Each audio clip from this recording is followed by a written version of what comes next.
Good morning dear class, welcome back.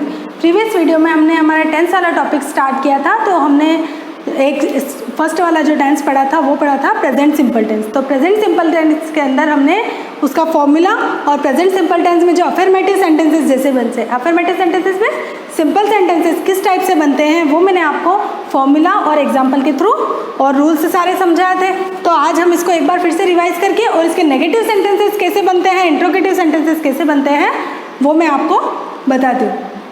अब सबसे पहले ये देखो, प्रेजेंट सिंपल टेंस में हमने क्या फॉर्मूला देखा था कि सब्जेक्ट लगाते हैं, सब्जेक्ट के बाद डायरेक्ट वर्ब की फर्स्ट फॉर्म लगाते हैं प्लस एस या ईएस लगाते हैं प्लस ऑब्जेक्ट लगाते हैं। ठीक है, तो ये भी मैंने आपको बताया था एस ईएस किस में लगता है और किस में नहीं लगता है। तो वर्ब की first form I we you they और प्लूरल के साथ लगती है, जबकि वर्ब की फर्स्ट फॉर्म के साथ एस या ईएस किस कंडीशन में लगता है, जब वो सिंगुलर सब्जेक्ट हो और ही शी इट या फिर किसी के नेम के साथ एस या ईएस हमको लगाना है वर्ब के साथ। बाकी आई वी यू दे और प्लूरल सब्जेक्ट के साथ हमको डायरेक्टली सब्जेक्ट के साथ वर्ब लिख देनी है ना, एज इट इज़, उसमें कोई भी चेंज नहीं करना है। अब इसमें ये है आपके अफर्मेटिव सेंटेंस का फॉर्मूला। अब इसी का हमको नेगेटिव बनाना हो तो हम कैसे बनाएंगे? अगर इसका नेगेटिव सेंटेंस अगर हमको बनाना है तो हम कैसे बनाएंगे? देखो, सब्जेक्ट प्लस डू या does plus not plus verb की first form plus object. Negative है तो नॉट लगेगा ही, पर इसके साथ डू या डज का यूज़ होता है। ठीक है, ये हमको ध्यान रखना है। अब डू का यूज़ किसके साथ होता है, डज का यूज़ किन किन के साथ होता है वो भी हम देख लेते हैं। डू का यूज़ किस किस के साथ होता है और डज का यूज़ किस किस के साथ ही होता है। देखो, जैसा हमने वर्ब की फर्स्ट फॉर्म वाला रूल देखा था, आई वी यू दे, और अगर कोई प्लूरल सब्जेक्ट है, चिल्ड्रन, स्टूडेंट है ना, मोर देन वन, तो उसके साथ हम डू का यूज़ करेंगे। उसी तरह से डज हम किसके साथ लगाएंगे, ही शी इट, कोई नेम है या फिर सिंगुलर सब्जेक्ट है ना, तो ये आपके डू और डज का यूज़ हमें किस किस के साथ करना है ये देख ले। डू का use I we you they और प्लूरल सब्जेक्ट के साथ, डज का यूज़ ही शी इट, कोई नेम हो या फिर कोई सिंगुलर सब्जेक्ट हो उसके साथ हमको डज का यूज़ करना है। और सब्जेक्ट क्या है, ये सारे सब्जेक्ट मैंने यहाँ पे लिख दिए। सब्जेक्ट क्या होते हैं, ये सारे आई वी यू दे या फिर जो भी कोई प्लूरल है जो कोई एक्शन करते हैं, जैसे स्टूडेंट्स हो गए है ना, पीपल हो गए, भीड़ है कोई भी, एक मोर देन वन है, और ही शी इट कोई नेम हो गया या फिर कोई सिंगुलर पर्सन हो गया, तो उसके साथ हमको डज लगाना। अब एग्जाम्पल देख लेते हैं इनके, जैसे हैं आई डू नॉट ड्राइव, मैं कार नहीं चलाता हूँ। आई लगाया सब्जेक्ट, उसके साथ आई के साथ क्या लगाना है हमको, डू। नेगेटिव सेंटेंस से नॉट लगाना है, आई डू नॉट ड्राइव। इसको आप इस तरह से भी लिख सकते हो, आई डोंट, है ना, आप इसको ऐसे भी लिख सकते हो, डोंट। डू नॉट या डोंट सेम थिंग होती है, आप इसको ऐसे भी लिख सकते हो। उसके बाद दे डू नॉट प्ले, वो नहीं खेलते हैं, है ना। डायरेक्ट देखो फॉर्मूला में, देखो वर्ब की फर्स्ट फॉर्म लगा रखी है हमने, सब्जेक्ट लगा रखा है, ये हमने सब्जेक्ट लगा दिया। डू या डज लगाना है, डू डज का रूल मैंने आपको बता दिया। उसके बाद नॉट लगाना है, नॉट लगा दिया हमने, वर्ब की फर्स्ट फॉर्म लगा दी प्लस ऑब्जेक्ट लगा दी। ठीक है, इस सेंटेंस को ऐसे भी लिख सकते हैं, I do not drive the car, है ना, ऑब्जेक्ट ऐड कर सकते हैं हम इसके अंदर, है ना। यहाँ पे मैंने सिंपली आपको सिंपल सेंटेंस बता दी हूँ ताकि आपको जल्दी से समझ में आ जाएंगे। अब एज डज वाला भी बता देती हूँ, शी डज नॉट कुक, है ना, कि वो कुक नहीं करती है। एक सेंटेंस इधर और बता देती हूँ मैं आपको,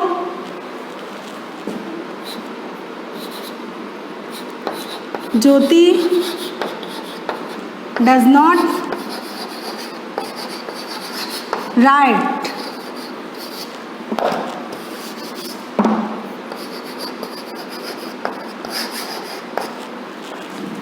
स्टूडेंट्स,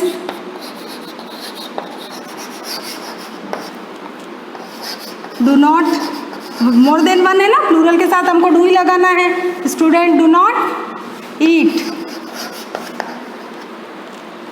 ठीक है, तो इस तरह से इसके नेगेटिव सेंटेंस हमको बनाने हैं। नेगेटिव सेंटेंस में नॉट तो लगाना ही है, पर उसके साथ हमको डू डज का यूज़ करना है प्रेजेंट सिंपल में इसके नेगेटिव सेंटेंस बनाने के लिए।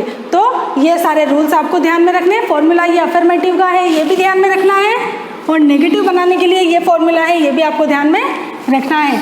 तो ये आप अपनी नोटबुक में उतारेंगे और 5 सेंटेंस आप अपने मन से खुद बनाएं, कोई से भी सेंटेंस है ना जिनके लास्ट में ता है, ती है, इस तरह से सेंटेंस लगा के, और आप ये 5 सेंटेंस, हमने सिंपल अफर्मेटिव सेंटेंस वाले भी 5 सेंटेंस आपने बनाए होंगे, और 5 सेंटेंस आपको नेगेटिव सेंटेंस के भी बनाने हैं, ताकि आपकी अच्छे से प्रैक्टिस हो जाएगी।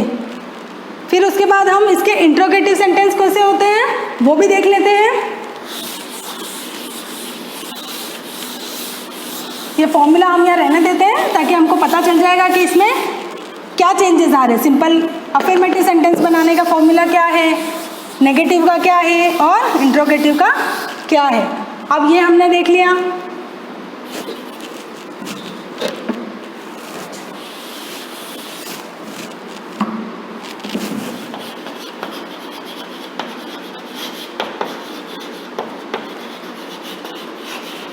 ये था अफर्मेटिव।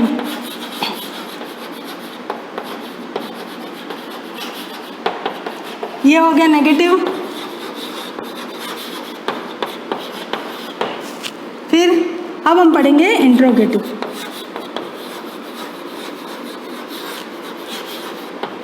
इंट्रोगेटिव किसमें बनता है? इसमें अब इसमें सिर्फ ये चेंज करना है, ये डू डज पहले आ जाएगा। डू या डज कहाँ कहाँ लगाना है वो आपको पता चल गया होगा। डू डज लगाना, उसके बाद सब्जेक्ट लगेगा इंट्रोगेटिव में। फिर सेम इस फॉर्मूला वो का वही रहेगा, वर्ब की first form plus object.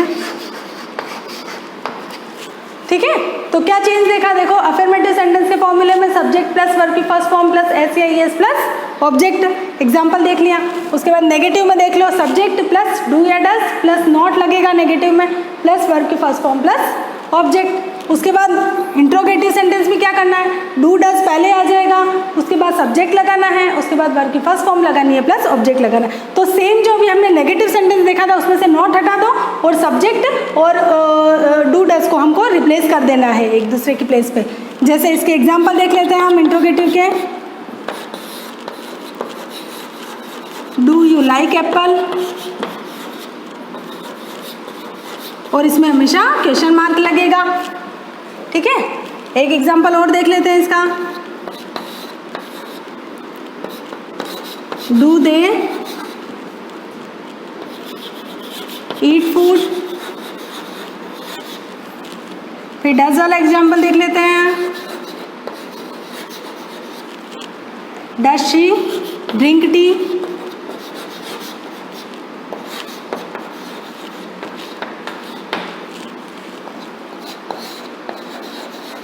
Does Ram jump in class. देखो डू वाले भी देख लिए और डज वाले भी देख लिए। इंट्रोगेटिव सेंटेंस में क्या करना है? सिर्फ डू डज आपको पहले लगा के और सब्जेक्ट उसके बाद में लगाना है। और डू कहाँ कहाँ लगाना है हमको? जो हमने पहले देखा, आई वी यू दे, और प्लूरल के साथ लगेगा डू, और ही शी इट किसी नेम और सिंगुलर सब्जेक्ट के साथ लगेगा डज। तो ये डू डज से स्टार्ट करके हमको लास्ट में क्वेश्चन मार्क से इसको एंड करना है और सब्जेक्ट इसके बाद में लिखना है, और सब में वर्ब की फर्स्ट फॉर्म ही लगेगी।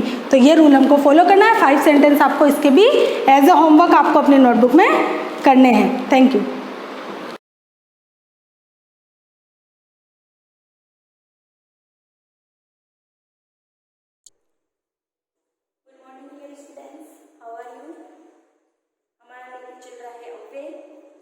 तीन हो गए। अब ये कौन से शब्द होते हैं? ये शब्द जो क्रिया, लिंग, वचन, काल आदि से परिवर्तित नहीं होते, अपना रूप नहीं बदलते हुए क्या कहलाते हैं? अव्यय। हमने इसके 4 पार्ट पहले पढ़ चुके हैं। पहला पढ़ा था हमने क्रिया विशेषण, दूसरा पढ़ा था संबंध संबंधबोधक एक बार मैं लिख लेती हूँ ताकि आपको अच्छी तरीके से याद दिया जाए। सबसे पहला भाग कौन सा पढ़ा था हमने? क्रिया विशेषण। इसके हमने 4 पार्ट पढ़े हैं। दूसरा पढ़ा था संबंधबोधक, जो क्या बताए? संबंध बताए, संज्ञा सर्वनाम किसी अन्य शब्द को संबंध बताए। तीन समुच्चय बोधक, जो 2 शब्दों, 2 पदों, 2 वाक्यों को जोड़े। चौथा हमने पढ़ा था विषयान्वय बोधक, जहाँ पर हर्ष, घृणा, शोक, भय आदि का बोध होता है। और आज हम इसका अन्य भेद, जो था मुख्य रूप से 4 ही होते हैं, इसका अन्य भेद है निपात। आज हम ये पढ़ने वाले हैं। अब निपात है क्या? मैंने आपको स्टार्टिंग में भी बताया था कि किसी भी बात पर बल देने के लिए या सामने वाले का ध्यान उस शब्द के ऊपर डालने के लिए जिन शब्दों पर जोर दिया जाता है, बल दिया जाता है, वे शब्द क्या कहलाते हैं? निपात कहलाते हैं। जल्दी से अपने नोट निकालो और इसकी परिभाषा लिख लो। क्या लिखोगे? जब किसी अव्यय शब्द को, जब किसी अव्यय शब्द को वाक्य में, जब किसी अव्यय शब्द को वाक्य में किसी पद के बाद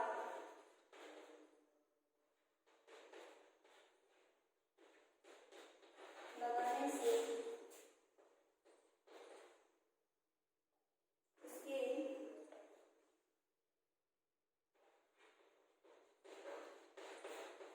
अर्थ में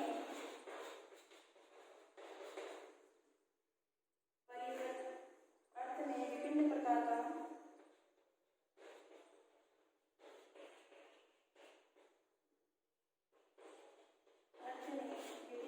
का बल दे दिया जाए। बल दे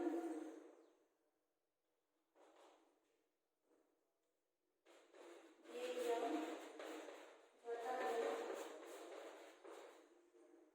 तो वे निपात कहलाते हैं।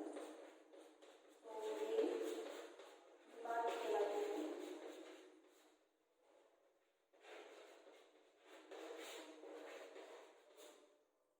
आपको सिर्फ इतना याद रखना है कि वाक्य में जिस शब्द पर सामने वाले का ध्यान आकर्षित करना है और जिस शब्द पर बल दिया जाएगा वो ज्यादा इम्पोर्टेंट है, तो वहाँ उस शब्द को क्या कहेंगे? निपात कहते हैं। या परिभाषा में आपको ये चीज अच्छी तरीके से याद रखनी है, बल देना। क्या करना है? बल देना। समझ में आ गया? आप अपने नोटबुक में इसे नोट कर लो या फिर स्क्रीनशॉट ले लो।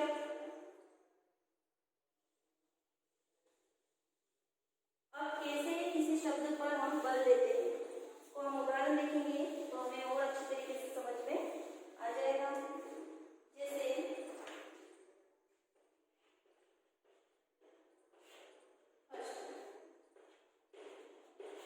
रहीम मुझे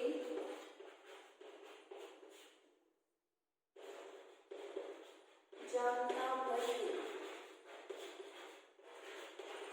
अब इस वाक्य में अगर मैं लिखूं कि रहीम मुझे जानता है तो ये नॉर्मल वाक्य हो जाएगा। इससे समझ में आ जाता है कि रहीम अच्छी तरीके से जानता है। लेकिन यहाँ पर मैंने कौन सा शब्द लिख दिया है? बल देने के लिए भर। कौन सा लिख दिया है? भर।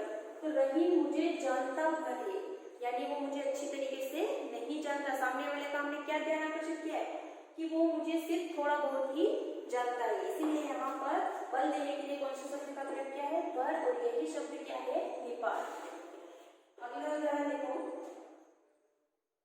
उसने मुझे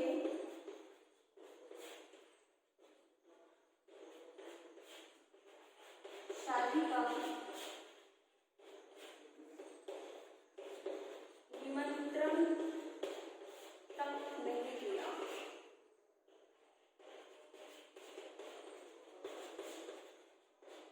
अब यहाँ पर मैंने क्या क्या लिखा है तब। सामने वाले, अगर मैं ये वाक्य लिखूं उसने मुझे शादी का निमंत्रण नहीं दिया, इसका मतलब ये है कि मुझे उसने निमंत्रण देता तो भी कोई फर्क नहीं पड़ता, नहीं दिया तो भी कोई फर्क नहीं पड़ा। लेकिन मैंने यहाँ पर क्या लिख दिया है तक। इस निपात का प्रयोग किया है मैंने तक, यानी सामने वाले को ये समझाना चाह रही हूँ कि उसने मुझे शादी का निमंत्रण तक नहीं दिया, यानी वो मेरा अच्छा दोस्त है, फिर भी उसने मुझे शादी में बुलाया तक नहीं है। इसीलिए यहाँ पर उसका ध्यान आकर्षित करने के लिए, उस पर बल देने के लिए मैंने कौन से शब्द का प्रयोग किया है, तक का प्रयोग किया। अगला देखो, दादाजी भी हमारे साथ जाएंगे। अब यहाँ देखो, दादाजी हमारे साथ जाएंगे तो नॉर्मल बात है, सब चलेगा। लेकिन यहाँ क्या लिखा मैंने भी, तो सामने वाले को मैं बता रही हूँ या मैं बता रहा हूँ कि दादाजी भी जाएंगे। अब ये मत सोचना कि वो नहीं जाएंगे, वो भी जाएंगे। यहाँ पर इस शब्द पर बल देने के लिए भी अपने शब्द का प्रयोग किया गया। अगला उदाहरण देखो, आधुनिक शिक्षा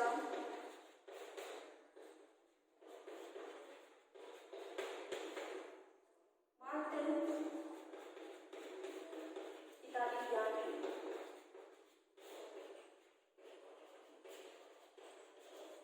अब यहाँ पर आधुनिक शिक्षा किताबी ज्ञान है, मात्र लगाया है। क्या लगाया है? मात्र। तो आधुनिक शिक्षा मात्र किताबी ज्ञान है, तो यहाँ आधुनिक शिक्षा जो है उस पर बल देने के लिए यानी मात्र लगाया है। यानी जो आज आधुनिक शिक्षा का जो ढर्रा चल रहा है वो क्या हो गया है? किताबी। अगर बच्चों को किताब के अलावा कुछ पढ़ा दिया जाए तो उन्हें कुछ समझ में नहीं आता, संस्कार पढ़ा दिया जाए कुछ से।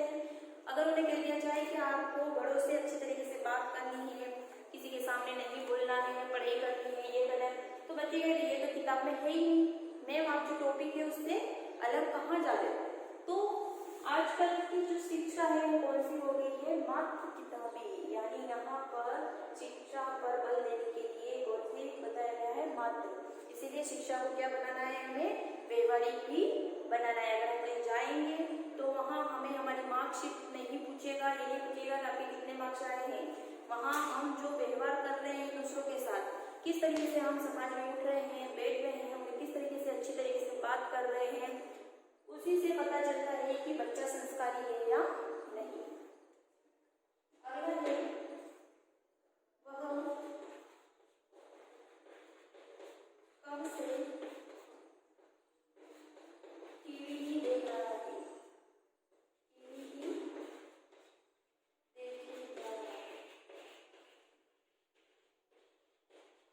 अब इस वाक्य में देखो, वह कब से टीवी ही देखे जा रहा है, यानी उसे बहुत टाइम हो गया है टीवी ही देख रहा है, कुछ और तो उसे सुन नहीं रहा है। आसपास हमारे परिवार के या हमारे फैमिली मेंबर कौन बैठा है उसे यही नहीं पता, ना वो पढ़ रहा है ना कुछ और काम कर रहा है, बल्कि क्या कर रहा है? सिर्फ टीवी ही देख रहा है। तो इन वाक्यों में जो मैंने अंडरलाइन लगाई है, तब, भी, मात्र, ही, पर, ये शब्द क्या है? निपात कहलाते हैं। यानी वाक्य में जिन शब्दों पर क्या किया जाए? बल दिया जाए, और बल देने के लिए जिन अवयवों का प्रयोग किया जाता है वे शब्द निपात कहलाते हैं। आई होप आपको पूरा चैप्टर आगे हमारा लास्ट था और ये आपको पूरा अच्छी तरीके से समझ में आ गया होगा। एक बार रिवाइज कर देती हूँ। अब ये क्या है? ये शब्द जो लिंग, वचन, काल आदि से परिवर्तित नहीं होते हैं वे क्या कहलाते हैं? अव्यय कहलाते हैं। 4 प्रकार के होते हैं: क्रिया विशेषण, संबंध बोधक, समुच्चय बोधक, विस्मयादि बोधक और अन्य प्रकार कौन सा है? निपात। क्रिया विशेषण में क्रिया की विशेषता बताई जाती है, ये 4 प्रकार के होते हैं। संबंध बोधक में संज्ञा सर्वनाम का आदि से संबंध बताया जाता है। समुच्चय बोधक में क्या होता है कि दो शब्दों, दो वाक्यों को आपस में जोड़ा जाता है, और ये भी मुख्य रूप से 2 प्रकार के होते हैं। लास्ट था हमारा 4th नंबर का था विस्मयादि बोधक, जिसमें हर्ष, शोक, घृणा आदि के भाव व्यक्त हो, और चिन्ह वो कहाँ लगते हैं? विस्मयादि बोधक चिन्ह के साथ ही सबसे आगे लगते हैं। और लास्ट में निपात। निपात में क्या होता है? तक, पर, ही, मात्र, इन शब्दों के द्वारा वाक्य पर क्या दिया जाता है? जोड़ दिया जाता है, बल दिया जाता है ध्यान आकर्षित करने के लिए, वो निपात कहलाता है।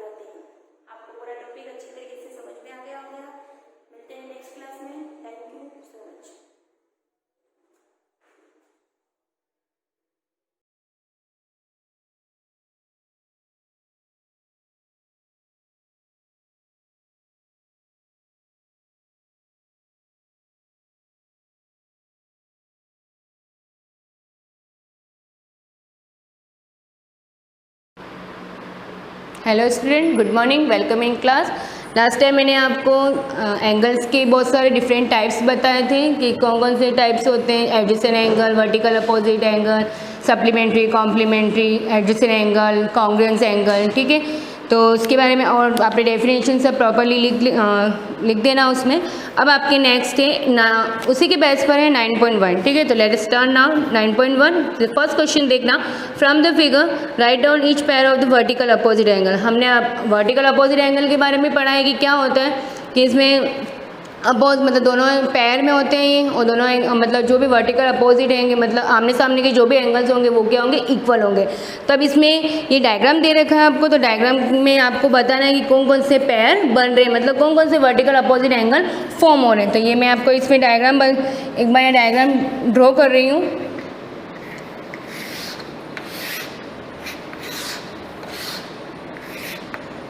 इसी डायग्राम में आपके या बीच में O है, मिडिल में D, A, B and C, ठीक है। ये डायग्राम है आपके। अब इसमें आपको वर्टिकल, मैंने आपको बताया एक टू लाइन बाइसेक्ट होती है ईच अदर। तो किस टाइप से बाइसेक्ट होगी, ये वाली। हमें सिर्फ इन टू लाइंस को ही देखना है, ये वाली लाइन नहीं देखनी। ये तो ऐसे ही दे रखा है आपके, तो इसको नहीं देखना है आपको, ओनली फॉर ये टू लाइन देखनी है। अब इसमें टू लाइन क्या हो रही है, बाइसेक्ट हो रही है। क्या कहाँ पर हो रही है, और O पॉइंट, क्लियर। अब यहाँ पर क्या हो रहा है, 4 एंगल फॉर्म हो रहे हैं, 1, 2, 3 एंड 4। अब आपको बताना है जैसे ये 4 एंगल क्या हो गए, फॉर्म हो गए। अब इसमें पैर बताना है कि कौन कौन से किसके अपोज है। जैसे मैंने आपको लास्ट वीडियो में बताया था कि ये और ये वाला इसके, ये दोनों इक्वल होंगे और ये दोनों इक्वल होंगे क्योंकि आमने सामने के एंगल इक्वल, ठीक है। तो इसमें देखना वर्टिकल अपोजिट के आपको पैर लिखने हैं। तो इसमें नया आंसर आपको इस टाइप से लिखना है, वर्टिकली अपोजिट एंगल्स। फिर यहाँ पर क्या लिखोगे, जैसे फर्स्ट एंगल क्या हो जाएगा आपके AOB। ध्यान से देखना, मैं जिस टाइप से कर रही हूँ देखना, AOB एंगल AOB, ये दोनों इक्वल है। अब AOB के इक्वल कौन सा होगा, ये वाला।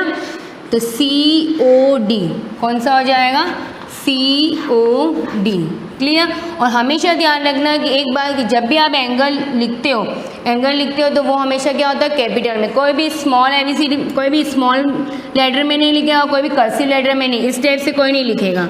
समझ में आया। तो ये वाला आपके क्या हो जाएगा, रॉन्ग हो जाएगा। तो हमेशा क्या होता है, इसको आपको कैप में लिखना, ठीक है, कैपिटल लेटर में इसको लिखना एंगल को।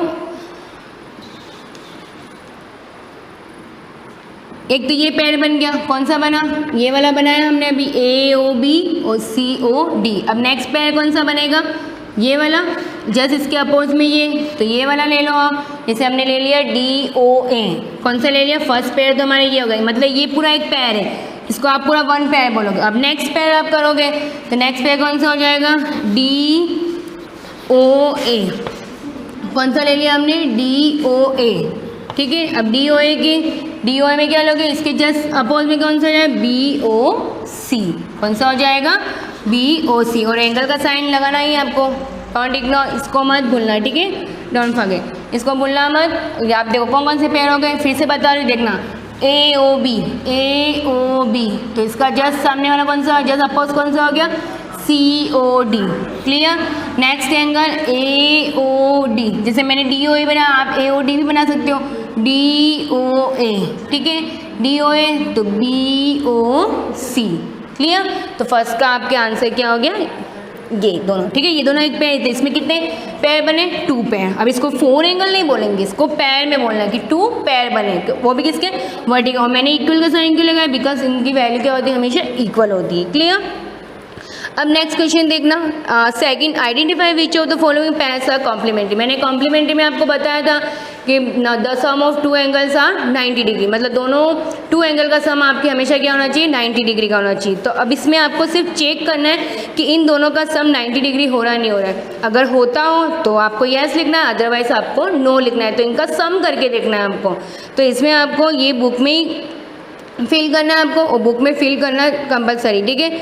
तो इसमें जैसे देखो 60 और एक एंगल दे रखा है आपको 30 का, और एक एंगल आपको दे रखा है 60 का। इन दोनों को सम करके देखो, 60 + 30 90, तो इसका means this is complementary, this is complementary angle, तो इसमें आंसर क्या आ जाएगा, यस। इस टाइप से आपको इसको चेक करना है। अब जैसे बी वाला देखो 20 और एक अदर है आपके 80 का, तो इन दोनों को सम करो, 80 और 20 को ऐड करोगे तो यहाँ पर 100 हो जाएगा, और हमारे सम कॉम्प्लीमेंट्री का कितना होता है 90 डिग्री।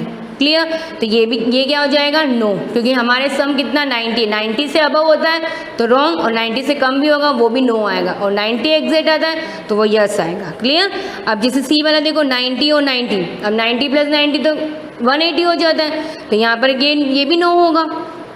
अब डी वाला देखो 55 और 30, अब इन दोनों को भी आपको ऐड करना है, तो 55 और 30 तो ये हो जाएंगे 85, तो यहाँ पर भी नो होगा, हमारे सम कितना चाहिए 90। तो इस टाइप से आपको रिमेनिंग जो भी इन सबको आपको चेक करके यस और नो में लिखना है। ठीक है? ऐसे ही थर्ड क्वेश्चन देखना, identify which of the following pairs are supplementary. अब सप्लीमेंट्री के बारे में मैंने आपको बताया कि the sum of the two angle are 90 degree, मतलब उन दोनों का सम कितना होना चाहिए, the sum of the supplementary angles 180 degree होना चाहिए। ठीक है? और कॉम्प्लीमेंट्री का कितना होना चाहिए 90 डिग्री, तो यहाँ पर 180 होना चाहिए। तो 180 के लिए आपको क्या करना है, अब देखो इनमें भी आपको सम करना है, ये भी चेक करके लिखना है, 90 + 90 = 180, 180 सम हो रहा है, तो दिस इज सप्लीमेंट्री एंगल्स, तो यहाँ पर आप आंसर क्या लिखोगे, यस।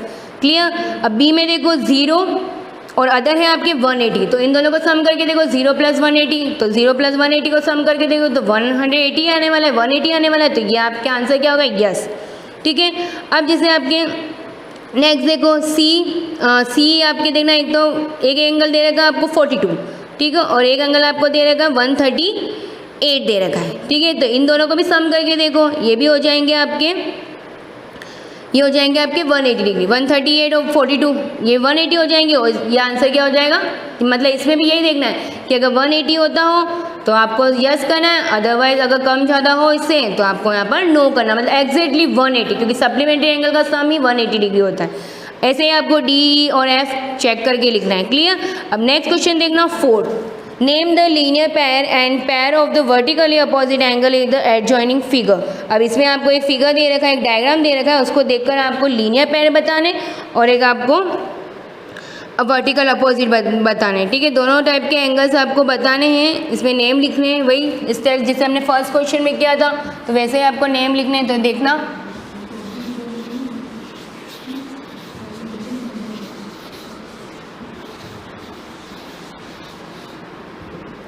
जैसे क्वेश्चन नंबर है आपके 4, मैं यहाँ डायग्राम बना रही हूँ, डायग्राम से आपको ज़्यादा समझ में आएगा। ठीक है? जैसे आपके यहाँ पर 2 लाइंस दे रखी है, 2 पैरेलल लाइन दे रखी है, ये दोनों पैरेलल लाइन है, और यहाँ पर एक ट्रांसवर्सल ड्रॉ कर रखी है और एंगल फॉर्म कर रखे हैं। जैसे यहाँ पर मिडिल में 0 है, फिर यहाँ पर 1 दे रखा है, यहाँ ये 4 एंगल फॉर्म हो रहे हैं। ठीक है? ये 3, ये 4, 2, और ऐसे सेम एज इट इज़ यहाँ पर 6 है, यहाँ 5 है, यहाँ 7 है, और यहाँ 8 है। क्लियर? और यहाँ पर 2 पैरेलल लाइंस के नेम दे रखे RS, और यहाँ पर भी RS ही दे रखा है। ठीक है? जो दे रखा है उसी को फॉलो करना है हमें। और यहाँ EF है। ठीक है? और यहाँ पर इसको X पॉइंट दे रखा है। ठीक है? ये X मतलब जैसे यहाँ O दे रखा है तो यहाँ पर भी कुछ कॉमन पॉइंट तो देना ही है, यहाँ पर O दे रखा। अब यहाँ पर ये दे रखा है कि आपको इसमें वर्टिकली अपोजिट एंगल और लीनियर पेयर कौन कौन से फॉर्म हो रहे हैं, ये चीज़ आपको बतानी। ठीक है? तो सबसे पहले हम वर्टिकली अपोजिट के बारे में देखते हैं कि वर्टिकली अपोजिट कौन कौन से बन रहे हैं इसमें, और ये किस में होंगे, पैर में होंगे, और लीनियर पेयर भी पैर में ही होते हैं, क्योंकि लीनियर पेयर ही नाम है उसका। तो वर्टिकली अपोजिट एंगल, सबसे फर्स्ट हम ये देख लेते हैं, इसमें दोनों पूछे हुए हैं। फर्स्ट वाले क्वेश्चन में आपके सिर्फ वर्टिकली पूछा था। अब वर्टिकली अपोजिट एंगल में देखो, सबसे फर्स्ट ऊपर वाला, अभी नीचे वाला मत देखना, पहले ऊपर वाला देखो वर्टिकली अपोजिट में। अब वर्टिकल अपोजिट में मैंने आपको बताया था 2 लाइंस, जैसे यहाँ पर भी जैसे ये लाइन है और ये वाली लाइन है, ये दोनों इंटरसेक्ट हो रही है आपके। तो यहाँ पर जैसे देखो ये एंगल फॉर्म हो रहा है, ध्यान से देखना, सी केयरफुली, ये और ये। ठीक है? तो ये दोनों लाइन इंटरसेक्ट हो रही है कॉमन पॉइंट पे O, और इस टाइप से ये वर्टिकली बन रहा है। और ऐसे ही जस्ट यहाँ पर भी यही हो रहा है, ये और ये वर्टिकली बन रहा है, ये वाला और ये वाला वर्टिकली बन रहा है। क्लियर।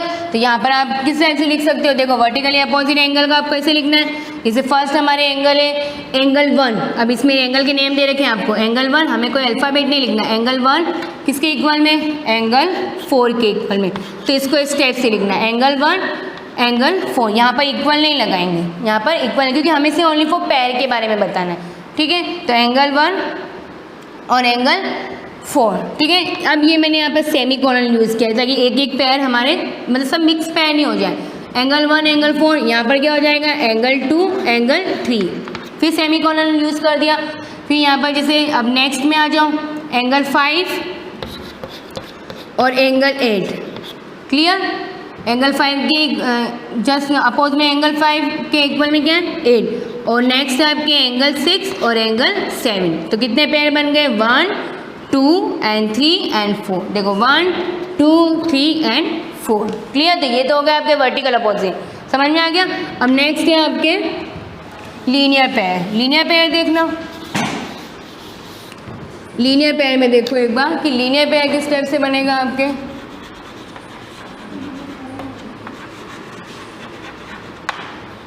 अब लीनियर पेयर ध्यान से, लीनियर पेयर मैंने आपको बताया कि 180 डिग्री होता है, 180 डिग्री पर जैसे यहाँ से देखो ये 180 डिग्री है, 180 डिग्री लाइन दिख रही है, अब इस पर ये ओनली फॉर ये देखना है ये और ये, तो यहाँ पर ये दोनों बन रहे हैं, ऐसे ये भी बन रहा है, नीचे की साइड देखो ये लाइन है और ये एंगल बन रहा है इस टाइप से, तो ये भी 4 और 3 बन गया, इधर भी देखो 6 और 5 बन गया, 8 और 7 बन गया। अब इस वे में देखो ये लाइन है 5 और 7 बन गया, 6 और 8 बन गया, 1 और 3 बन गया और 2 और 4 बन गया। तो इस टाइप से आपको लीनियर पेयर भी लिखना हो, ये भी पेयर में होंगे। अब देखो फर्स्ट हम स्टार्ट करते हैं, जैसे एंगल 1 और एंगल 2, ठीक है, इन दोनों का सम भी 180 होता है, तो एंगल 1 और एंगल 2 डायरेक्ट पेयर में लिख दो, ऐसे हमने यहाँ पर लिख दिया एंगल 3 एंगल 4, फिर सेमी कॉलन यूज़ किया एंगल 5 एंगल 6, फिर सेमी कॉलन यूज़ किया एंगल 7 और एंगल 8, सेमी कॉलन यूज़ कर लिया। अब ये तो बन गया, अब ऐसे बनाओ, ऐसे बनाओ, ऐसे कैसे बनेंगे एंगल 1 और एंगल 3, फिर एंगल 2 एंगल 4 बनेगा, ये भी तो बन रहा है ना एंगल 2 और एंगल 4, फिर इधर एंगल 6 और एंगल 8 सेमी कॉलन, और एंगल 5 और एंगल 7, ठीक है। तो इस टाइप से इसमें पूरे कंप्लीट हो गए, जैसे एंगल 1 2, जैसे उसके बाद 3 4, फिर 5 6 7 8, फिर 1 3 2 4 8 6, ठीक है, और 5 और 7, तो ये सब आपके लीनियर पेयर बन गए और वर्टिकल, ठीक है। अब नेक्स्ट क्वेश्चन में आपको नेक्स्ट क्लास में कंटिन्यू कराऊंगा, ठीक है। 4th क्वेश्चन आज कंप्लीट हो गए, थैंक यू।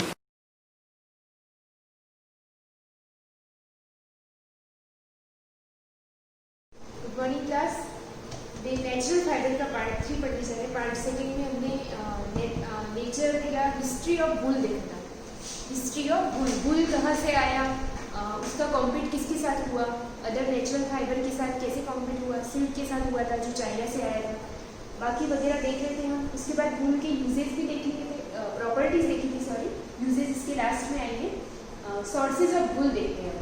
वूल आपको कहाँ से ऑब्टेन हो सकता है, तो आपको पता है ऑलरेडी, हम पढ़ चुके हैं। Cheap sources of wool is selectively breed domesticated sheep, domesticated जो पालते हैं हम, उनके थ्रू हमें वूल मिल सकता है, और वूल का वो चीप सोर्स है। चीप यानी प्रमुख, एक होता है CHEAP यानी चीप यानी सस्ता होता है, not expensive. The quality of the sheep fleece is influenced by the nutrition, climate and care.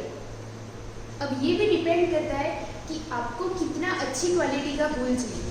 जितनी अच्छी क्वालिटी का आप वूल प्राप्त करना चाहते हो, आपको उतनी अच्छी क्वालिटी की शीप को रियर करना पड़ेगा। रियर यानी उसका देखभाल करना पड़ेगा या उसको पालना पड़ेगा। दूसरी बात, जिस शीप को हम रियर कर रहे हैं, उसको पाल रहे हैं, उसको एक अच्छी कंडीशन में रखना चाहिए। जैसे उसको अच्छा न्यूट्रिशन देना चाहिए, उसको प्रॉपर क्लाइमेट यानी जहाँ पे वो रह रही है वहाँ का क्लाइमेट अच्छा होना चाहिए, उसके अकॉर्डिंग होना चाहिए, और थर्ड चीज़ है उसकी प्रॉपर केयर होनी चाहिए। तो न्यूट्रिशन, क्लाइमेट और केयर, ये तो किसी पर्सन को भी सीधा डायरेक्टली इफेक्ट करते हैं। तो अगर किसी शीप को हम पाल रहे हैं तो उनको इन 3 चीज़ों के बेस पर उनकी केयर करनी चाहिए। The the fleeces generally shorn once yearly. ये जो लिखा है FLEECES, ये वो मटेरियल है जो शीप की स्किन से सॉर्ट आउट करके हम उससे वूल बनाते हैं। तो ईयरली यहाँ पे जैसे लिखा है जनरली शॉन वंस ईयरली, साल में एक बार निकाला जाता है। एक बार इसलिए निकाला जाता है ताकि वो फुल ग्रोथ होने के बाद उसको अलग करो तो वो अच्छी क्वालिटी का होता है। इन द स्प्रिंग और अर्ली समर, या तो स्प्रिंग सीजन में निकाल दो या फिर अर्ली समर में उसको सॉर्ट आउट कर दिया जाता है। In the region where the climate is warm throughout the year, shearing may occur twice annually। यहाँ पे जैसे लिखा है कुछ रीजन ऐसे हैं where the climate is warm throughout the year, पूरे साल भर जहाँ पर गर्मी बनी रहती है। थ्रू आउट द ईयर, पूरे साल जहाँ पर वार्म यानी टेम्परेचर हाई रहता है, ज़्यादा समर सीजन ज़्यादा रहता है। शेयरिंग में अकर ट्वाइस एनुअली, वहाँ पर एक साल में 2 बार वहाँ पर वूल यानी जो भेड़ होती है उनसे 2 बार वूल निकाला जाता है। जैसे ये प्रोसेस आपको दिख रहा है, शेयरिंग का मीनिंग होता है ये जैसे दिखा रहा है प्रोसेस में, शीप से उसके वूल को सॉर्ट आउट कर रहे हैं या सेपरेट कर रहे हैं, अलग निकाल रहे हैं, उसको बोलते हैं शेयरिंग। तो शेयरिंग आपको समझ में आ रहा होगा। तो यहाँ पे बोल रहा है कि जिन रीजन में शीप वहाँ पर सर्वाइव करती है और वहाँ पर वार्म टेम्परेचर ज़्यादा रहता है, वार्मनेस ज़्यादा रहती है और पूरे साल गर्मी ज़्यादा रहती है, तो ऐसी कंडीशन में साल में 2 बार उनकी बॉडी से शेयरिंग किया जाता है। The fleece is cut close to the skin. It is usually done with mechanical shear and removed in one piece। Try ये करते हैं कि एक पीस में पूरा वूल निकाल दिया जाए।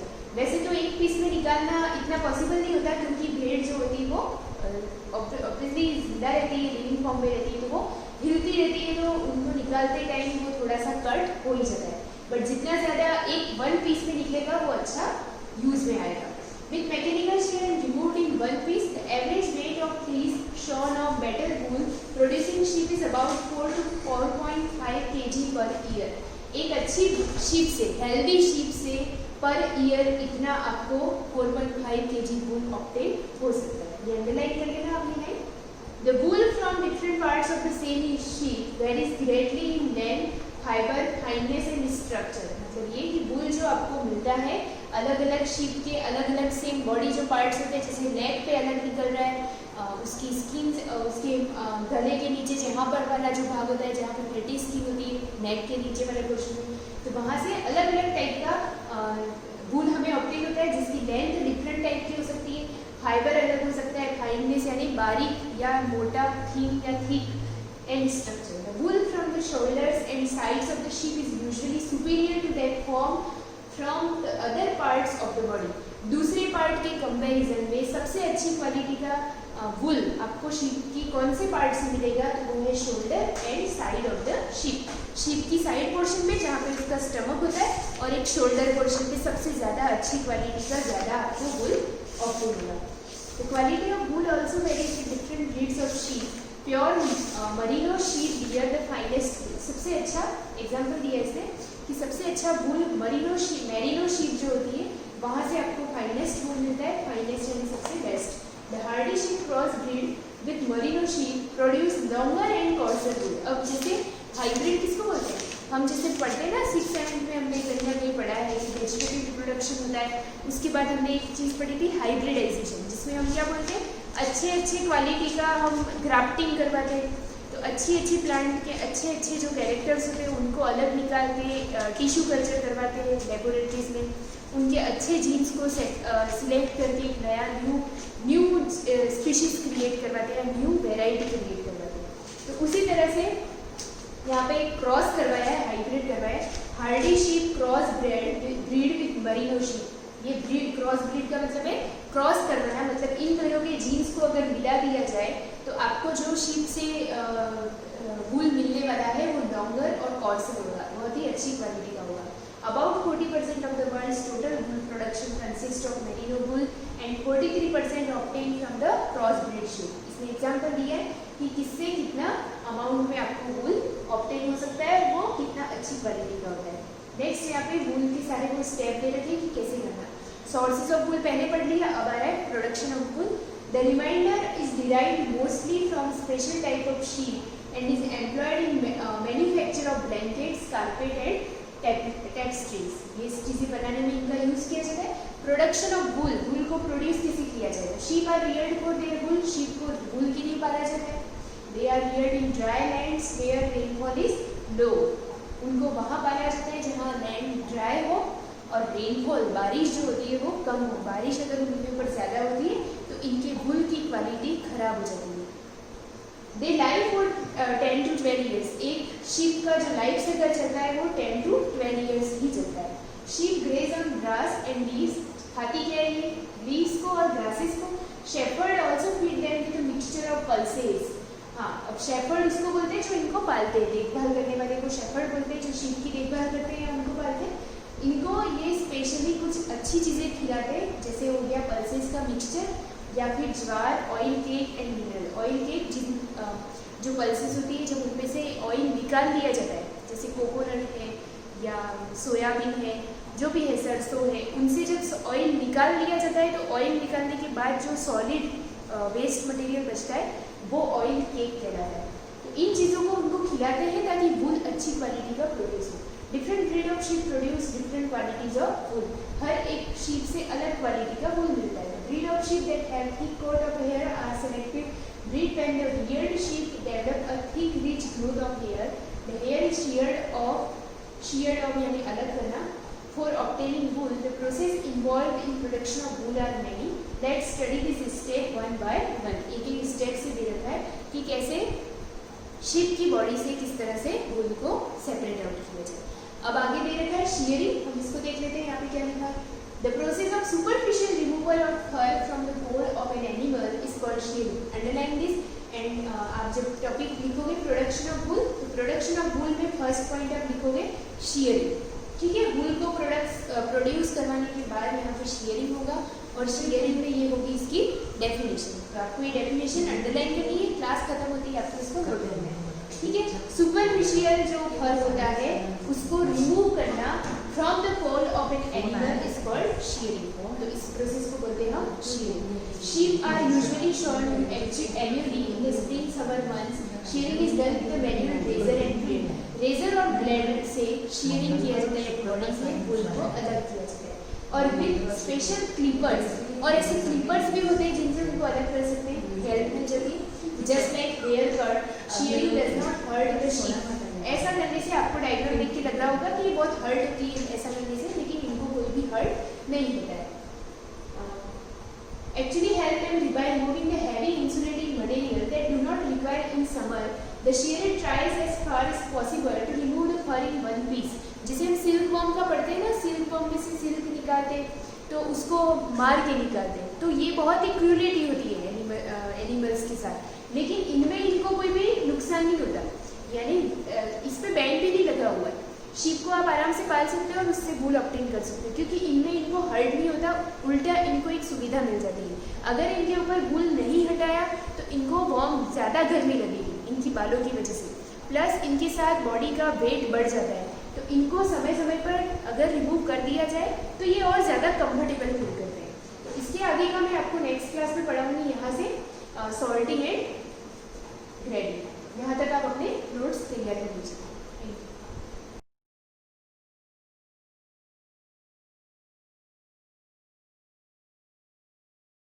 गुड मॉर्निंग स्टूडेंट्स, हम 4th चैप्टर पढ़ रहे थे atmosphere.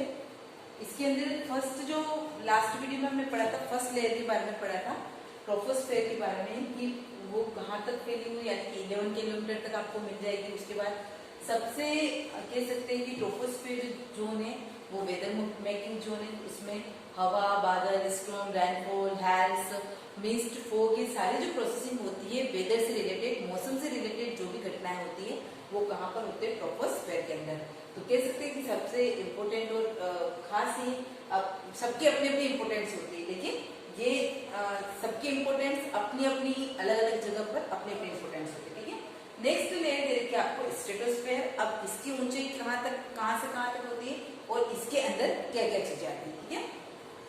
The stratosphere is characterized by a slight temperature increase, peak altitude and the absence of clouds. क्या लिखा है यहाँ पर? The stratosphere is characterized by slight temperature. Slight का मतलब कह सकते हैं कि मामूली, थोड़ा सा जो टेम्परेचर में चेंजेस होता है वो यहाँ पर क्या होता है, इंक्रीज, बढ़ जाता है with altitude and the absence of cloud, ठीक है, अब्सेंस ऑफ क्लाउड यानी कि यहाँ पर कह सकते हैं अपन बादल नहीं बनते हैं। The stratosphere extend between 11 and 31 miles above the earth surface. अब यहाँ पर तो कितना दे रखा था अपने को, 11 किलोमीटर दे रखा था, और ये दे रखा है ये किसके बीच में, 11 से 31 माइल्स के बीच में, अबव, ठीक है, उससे ऊपर। The earth ozone layer is located in the stratosphere. Underline करना, क्वेश्चन ये पूछा जाता है कि ओजोन लेयर किस लेयर के अंदर आती है, ओजोन लेयर किस लेयर के अंदर आती है, स्ट्रेटोस्फेयर जो लेयर है उसके अंदर कौन सी लेयर आती है, ओजोन लेयर आती है। इंपोर्टेंट है, आप इसको अंडरलाइन करना। Ozone a form of oxygen a crucial to our survival. क्या दे रखा, ओजोन क्या है, अ फॉर्म ऑफ ऑक्सीजन, किसका फॉर्म है, ऑक्सीजन का, क्रूशियल टू आवर सर्वाइवल, जो हमारे जीवन जीने के लिए बहुत ज्यादा क्या है, इंपॉर्टेंट है। क्रूशियल का मतलब कह सकते हो इंपॉर्टेंट है, ठीक है। This layer absorb a lot of ultraviolet solar energy. तो क्या दे रखा है, दिस लेयर, किस लेयर के बारे में दे रखा, ओजोन लेयर क्या करती है, अब्सॉर्ब, अब्सॉर्ब का मतलब अपने अंदर लेना, lot of ultraviolet solar energy, जो भी अल्ट्रावायलेट सोलर एनर्जी जो होती है उसको अपने अंदर अब्सॉर्ब करती है। Only the highest clouds are in the lower stratosphere. क्या दे रखा है, ओनली द हाईएस्ट क्लाउड, जो सबसे ऊपरी जो बादल होते हैं वो स्ट्रेटोस्फेयर के लोअर में होते हैं। Ozone act as shield for the earth surface. Ozone act, ozone जो लेयर है वो हमारी अर्थ के लिए, शील्ड का मतलब होता है ढाल, एक ढाल का काम करती है। ढाल का मतलब क्या होता है, जैसे आप माउंटेन से पता है, ढलान वाले माउंटेन्स, तो रोकने का काम करती है। ढलान जैसे पानी है तो ढलान बनी हुई है तो उस पानी को रोकने का काम करती है।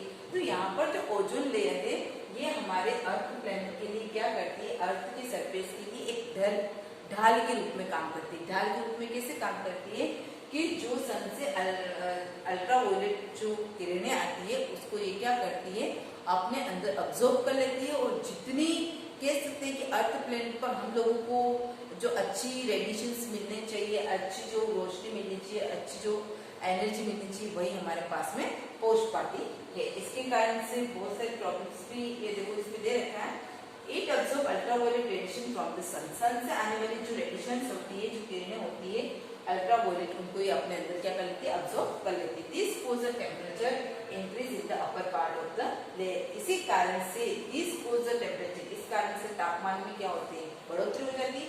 अपर part of the layer, layer के अपर पार्ट में तापमान में बढ़ोतरी हो जाती है, ठीक है। ये हमने किसके बारे में पढ़ा था, स्ट्रेटोस्फेयर के बारे में। अब थर्ड दे रखा है आपको मेसोस्फेयर। मेसोस्फेयर क्या होती है, इसके अंदर कौन कौन सी घटनाएं होती है उसको देखते हैं अपन। लेइंग अबव द स्ट्रेटोस्फेयर, ये कहाँ पर है, स्ट्रेटोस्फेयर से अबव है। ये मैंने आपको कहा था कि अगर आपको डायग्राम लेना है तो आप एक इसमें ऐसे मेंशन कर सकते हो, ठीक है। It extend between 50 and 80 kilometre. अब ये कहाँ से कहाँ तक है, 50 to 80 किलोमीटर के बीच में इसकी एक्सटेंड, ठीक है। As the temperature decrease with increasing height, क्या दे रखा है, as the temperature decrease with increasing height. जैसे जैसे आप हाइट पर चढ़ते जाते हो टेम्परेचर क्या होता जाता है, कम होता जाता है। आप लोगों ने नोट किया होगा, जैसे जैसे हम ऊपर की क्षेत्र की तरफ चढ़ते जाते हैं, जैसे जैसे ऊंचाई पर चढ़ते जाते हैं, बहुत ज्यादा हमको ठंड लगती है, तो टेम्परेचर क्या होगा, डिक्रीज हो रहा है, कम हो रहा है, ठीक है।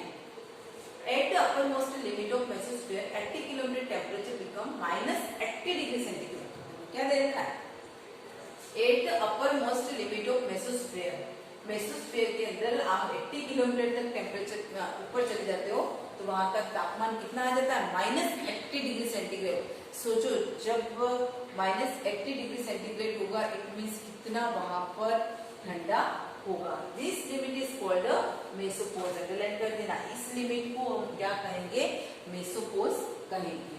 मेट्रोटियर्स burn up in this layer on entering from the space. आप लोगों ने सुना था मेट्रोटियर्स क्या होता है, हम लोगों ने लेसन पढ़ा था उल्का पिंड के बारे में, तो उसमें मैंने आप लोगों को बताया था कि जो मेट्रोटियर्स होते हैं वो किस प्रकार से बर्न होते हैं, जलते हैं, तो उसके बारे में हमने पढ़ा था।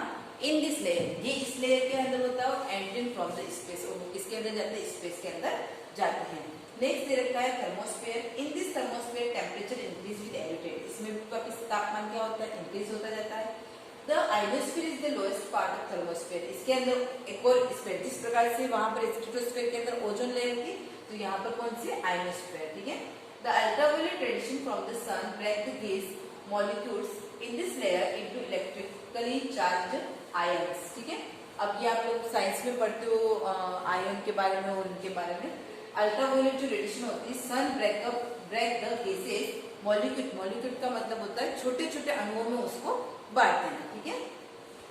Therefore, the ionosphere is full of electrically charged ions which enable wireless transmission। क्या होता है यहाँ पर कोई वायर से कोई चीज कनेक्ट नहीं होती, वायरलेस, जैसे अपन कहते हैं उपग्रह और ये जो सारी चीजें आती हैं वो इसके अंदर कह सकते हैं अपन।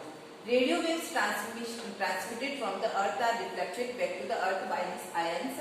अब इसके अंदर रेडियो तरंगें होती है, ट्रांसमिटेड होती है, यानी कि एक स्थान से दूसरे स्थान पर। थर्मोस्फीयर मीन्स हीट स्फीयर, इसका मीन्स अंडरलाइन करना। थर्मोस्फीयर का मीन्स आप क्या कह सकते हो, हीट स्फीयर, हीट का मतलब गर्म क्षेत्र। The temperature is very high in this layer because ultraviolet radiation is turn into heat. यहाँ पर जो टेम्परेचर, अब यहाँ पर तो कितना दे रखा था अपन को, मेसोस्फीयर में -80 डिग्री, लेकिन यहाँ पर जो टेम्परेचर होता है वो क्या होता है, अल्ट्रावायलेट रेडिएशन के कारण से बहुत ज्यादा हीट यानी कि गर्म होता है। Temperature often reach 2000 degree Celsius और यहाँ पर प्राय कभी कभी तापमान कहाँ तक चला जाता है, 2000 डिग्री सेल्सियस या उससे भी ज्यादा चला जाता है। अब इसके अंदर अपने को लास्ट दे रखा है एक्सोस्फीयर और उसके बाद आपको दे रखा है फंक्शंस ऑफ एटमॉस्फेयर। एटमॉस्फेयर किस प्रकार से और कैसे काम करता है इसके बारे में हम नेक्स्ट वीडियो में पढ़ेंगे। हमने 4 लेयर के बारे में पढ़ दिया, ट्रोपोस्फेयर, स्ट्रेटोस्फेयर, मेसोस्फेयर और थर्मोस्फेयर। तो इनको आप अच्छे से एक बार और रीड कर लेना। इसके अंदर कौन कौन से आप पिक्चर्स देखोगे तो भी आपको पता चल जाएगा कि किसके अंदर क्या क्या मेंशन कर रखा है और जैसा मेंशन कर रखा है वैसा लिख रखा है या नहीं लिख रखा है। लास्ट बचती है एक्सोस्फेयर, इसको अपन नेक्स्ट वीडियो में कंटिन्यू करेंगे। Thank you.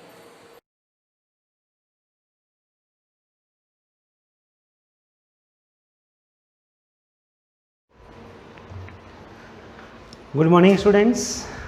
आज न्यू लेसन जीवों में श्वसन। श्वसन जानते हैं हम सभी जीव, सभी सजीव प्राणी श्वसन क्रिया करते हैं। श्वसन क्रिया के फलस्वरूप हम गैस लेते हैं और एक गैस छोड़ते हैं। तो हम हमेशा प्रतिदिन प्रत्येक क्षण श्वसन क्रिया करते हैं। बूझो अपने दादा दादी से मिलने के लिए बहुत उत्सुक थी। उसके दादा दादी गांव से शहर में आ रहे थे तो उसको उत्सुकता हुई, तो क्योंकि 1 साल बाद आए थे, वो बस तो जल्दी पहुंचना चाहता था, तो वह दौड़ कर गया ना। कैसे गया? वह भागता हुआ और 1 मिनट में बस स्टॉप पहुंच गया। लेकिन जैसे ही पहुंचा उसकी सांस फूलने लगी। हम भी अगर दौड़ते हैं तो हमारी सांसें फूलने लगती हैं, हम तेज श्वसन क्रिया करते हैं श्वसन। तो दादी ने पूछा कि वह हाफ क्यों रहा है, क्यों हाफ रहा है? हम भी हाफ जाते हैं, दौड़ते हैं कुछ समय के लिए बाद तो अपन हाफते थक जाते हैं, तो सांस तेजी से लेने लगते हैं। तो उससे आश्चर्य हुआ, दौड़ने के बाद सांस तेज क्यों होती है? दौड़ने के बाद में सांसें जो होती है वह तेज क्यों होती है? तो उसके मस्तिष्क में एक प्रश्न घूमने लगा कि हम सांस लेते ही क्यों, हम श्वसन क्रिया क्यों करते हैं? तो हम श्वसन क्रिया क्यों करते हैं, ये एक पॉइंट आ गया हमारे सामने कि अध्याय 2 में हमने पढ़ा था कि सभी जो सजीव है सूक्ष्म इकाई से बने। सजीव का जो शरीर है सूक्ष्म इकाई से बना होता है, यानी कि कोशिकाओं से बना होता है। कोशिका जानते हैं, कुछ जीव एक कोशिका से बने होते हैं, कुछ जीव बहुकोशिकीय के बने होते हैं, जैसे अमीबा, पैरामीशियम, यह सभी एक कोशिकीय जीव है। हम बहुकोशीय असंख्य कोशिकाओं से बना हुआ है।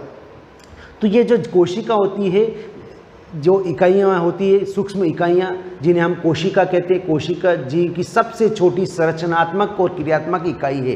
कोशिका सबसे छोटी संरचनात्मक इकाई है। अच्छा, जीव की प्रत्येक कोशिका, जो कोशिका होती है ना, क्या करती है? पोषण, परिवहन, उत्सर्जन और जनन जैसे कुछ कार्य को संपादित करने में कुछ न कुछ भूमिका देते हैं। जैसे हमारे अलग अलग पार्ट है ना, श्वसन तंत्र है, पाचन तंत्र है, उत्सर्जन तंत्र है। तो उस प्रकार अलग अलग कार्यों को करने के लिए उनको ऊर्जा की आवश्यकता होती है। कोशिकाओं को कार्य करने के लिए किसकी आवश्यकता होती है? ऊर्जा की।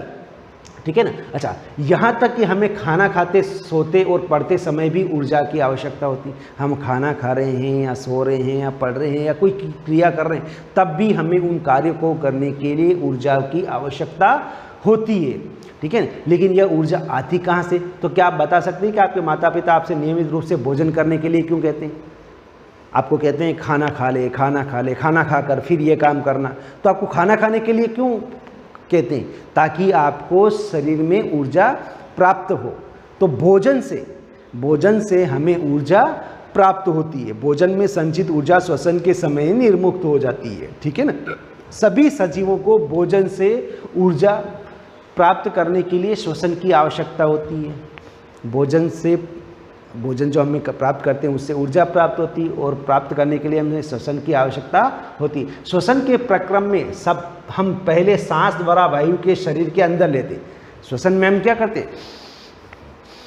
सांस को अंदर लेते हैं, सांस को बाहर निकालते। तो हम सबसे पहले सांस द्वारा वायु के शरीर के अंदर लेते हैं। आप जानते हैं कि वायु में ऑक्सीजन होती है, फिर हम सांस छोड़ते हुए वायु को शरीर से बाहर निकालते हैं। इस वायु में सांस द्वारा अंदर ली गई वायु की तुलना में कार्बन डाइऑक्साइड की मात्रा अधिक होती है। हमने ये क्रिया की, हमने सांस को अंदर लिया, ऑक्सीजन अंदर गई, अंदर से अधिक मात्रा में कार्बन डाइऑक्साइड CO2 है ना बाहर की ओर आई, अर्थात यह कार्बन डाइऑक्साइड समृद्ध थी। हम जिस वायु को सांस द्वारा अंदर लेते हैं उसमें उपस्थित ऑक्सीजन शरीर के विभिन्न भागों अंततः प्रत्येक कोशिका में जाती है। हम जो वायु अंदर ले रहे हैं उसके अंदर जो ऑक्सीजन O2 है हमारे शरीर के प्रत्येक कोशिका तक पहुंचती है और वहां से CO2 कार्बन डाइऑक्साइड गैस शरीर से बाहर निकलती है।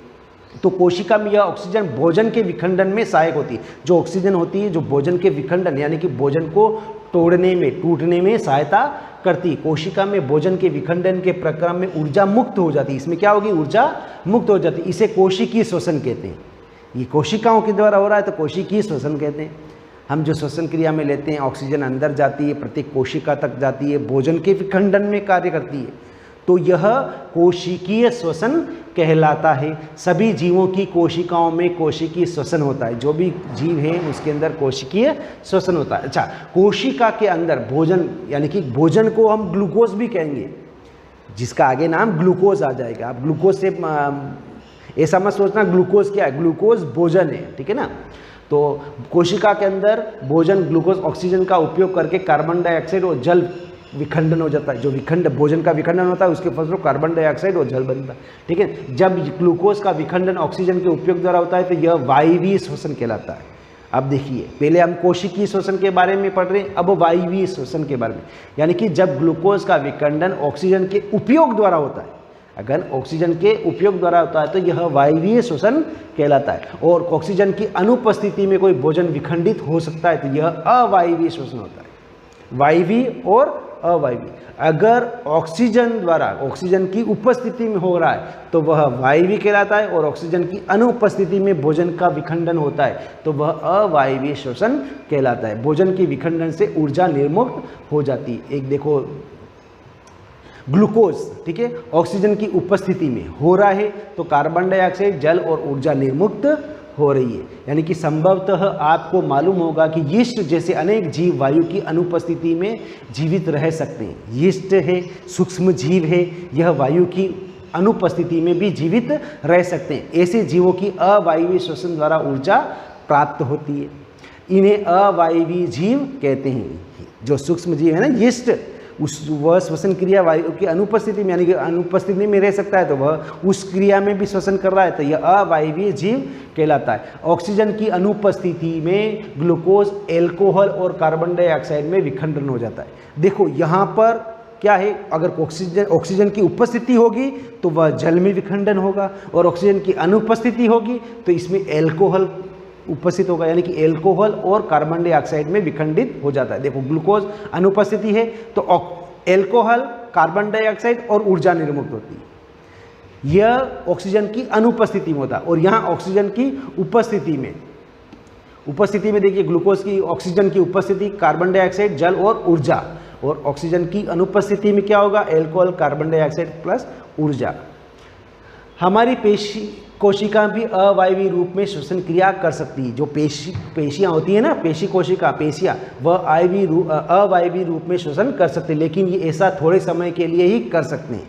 कुछ समय के लिए ही हमारी पेशियाँ अवायवीय श्वसन क्रिया कर सकती है। अब ये कब कर सकती है? वास्तव में यह प्रक्रम उस समय होता है जब आपकी ऑक्सीजन की अस्थायी रूप से कमी हो जाती है, आपको ऑक्सीजन की कमी हो जाती है। अब कब होती है? आप बहुत देर तक व्यायाम करते हैं, बहुत देर तक कसरत करते हैं, एक्सरसाइज करते हैं, या तेज़ी से दौड़ते हैं, कई घंटे टहलने, साइकिल चलाने या भारी वाहन उठाने, वजन उठाने जैसे अनेक कार्यों के लिए ऊर्जा आवश्यक होती है।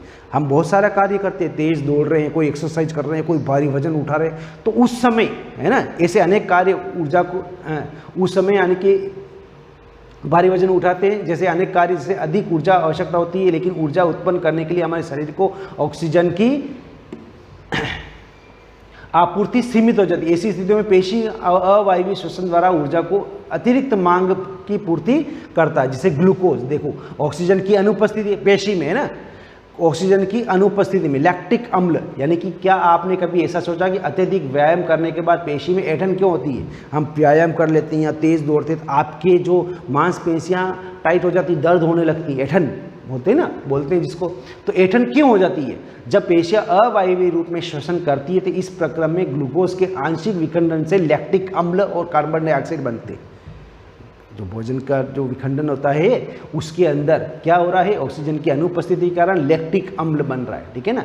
यानी कि जब पेशियां अवायवीय रूप में श्वसन करती है तो इस प्रक्रम में ग्लूकोज के आंशिक विखंडन से लैक्टिक अम्ल और कार्बन डाइऑक्साइड बनते। लैक्टिक अम्ल का संचयन पेशी के ऐंठन में उत्पन्न करता है। गर्म पानी से स्नान करने से, शरीर में मालिश करवाने से ऐंठन में आराम मिलता है। हम क्या करते हैं उस समय? गर्म पानी के अंदर अपन पैर रखते हैं, गर्म पानी से नहाते हैं, तो ऐसा करने से हमें आराम मिलता है। यानी कि गर्म पानी से स्नान करने और शरीर की मालिश करवाने पर हमें ऐंठन से आराम मिलता है। क्या आपको आप अनुमान लगा सकते हैं ऐसा क्यों होता है? गर्म जल से स्नान अथवा शरीर की मालिश करने से रक्त का संचरण बढ़ जाता है। इसके परिणाम पेशियां कोशिकाओं को ऑक्सीजन की आपूर्ति बढ़ जाती है। ऑक्सीजन की आपूर्ति बढ़ जाने से लैक्टिक अम्ल का कार्बन डाइऑक्साइड और जल में पूर्ण विखंडन हो जाता है। हम ऐंठन यानी कि मालिश अगर करेंगे, गर्म पानी से स्नान करेंगे तो हमारा ऐंठन में आराम पड़ जाएगा, क्योंकि वहाँ पर ऑक्सीजन की आपूर्ति वापस हमें होने लगती है। तो इस प्रकार हमने कोशिकीय श्वसन, वायवीय व अवायवीय श्वसन के बारे में पढ़ा, ठीक है ना। कल हम श्वसन क्रियाएं किस प्रकार होती है इनके बारे में पढ़ेंगे। आज जो आपने पढ़ा है उसको एक बार रीडिंग कर लेना।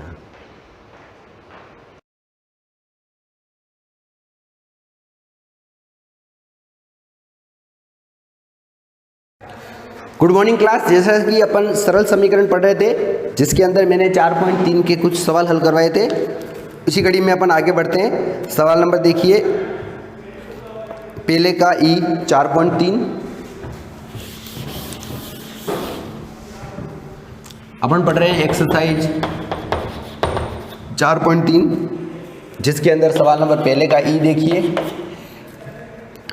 5/2x, ये 5/2x जो दिख रहा है वो x हमेशा 5 के साथ में, ध्यान रखना हमेशा यहाँ पे साइड में कोई भी चर दिखे या अचर दिखे वो हमेशा ऊपर वाली संख्या के साथ में होता है। यानी इसको अपन इस तरह से लिख सकते हैं 5x/2 बराबर 10। यानी अपन को यहाँ पे चर का मान निकालना है, समीकरण को हल करना है। इसका मतलब अपन को यहाँ पे x का मान निकालना है। अब देखो यहाँ पे मैं x का मान कैसे निकालूंगा? 5x का 5x बराबर ये 2 क्या है भाग में, इधर आ जाएंगे तो क्या आ जाएंगे गुणे में आ जाएंगे। आगे देखिए 5x बराबर क्या हो जाएंगे 10 दूनी 20, ठीक है। उसी प्रकार आगे देखिए x बराबर क्या आएगा 20/5, 5 के पड़े से 20 को काटो 4 बार, ठीक है। ये हो गया सवाल नंबर ई कंप्लीट अपना। आगे देखिए इसी कड़ी में सवाल नंबर एफ आपको करना है, जी देख लीजिए। जी क्या कह रहा है? 7m + 19/2 बराबर 13, ठीक है। इसको अपन हल करेंगे। सबसे पहले अपन क्या करेंगे? चर चर एक तरफ, अचर अचर एक तरफ। अपने पास यहाँ पे चर क्या नजर आ रहा है? 7m, m नजर आ रहा है चर, तो अपन क्या करेंगे? m को यहाँ रहने देंगे, ये 13 का 13, ये प्लस के 19/2 जो है वो उधर भेजेंगे, क्या हो जाएंगे माइनस के 19/2, ठीक है। अपन को m का मान निकालना है, तो सबसे पहले इसको अपन हल करेंगे। देखो ध्यान से, इसको हल करेंगे क्या आएगा? 7m बराबर, इसके नीचे कुछ भी नहीं है तो क्या है 1 और 2 का अपन क्या करेंगे? लसा लेंगे। लसा क्या आएगा? 2। इस 1 का इस 2 में भाग लगाएंगे, कितने आएंगे?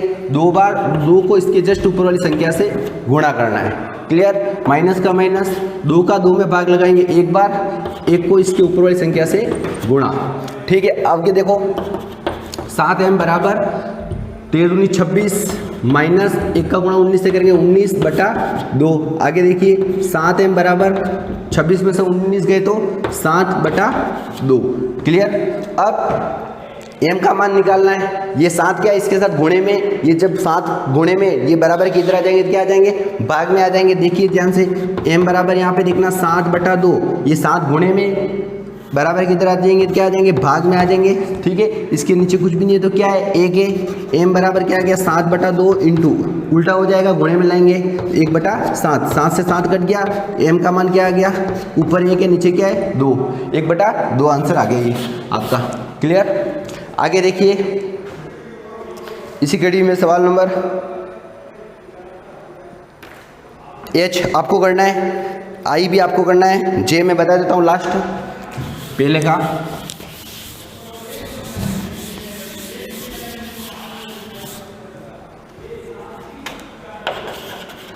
J देखिए 2b/3 माइनस 5 बराबर 3।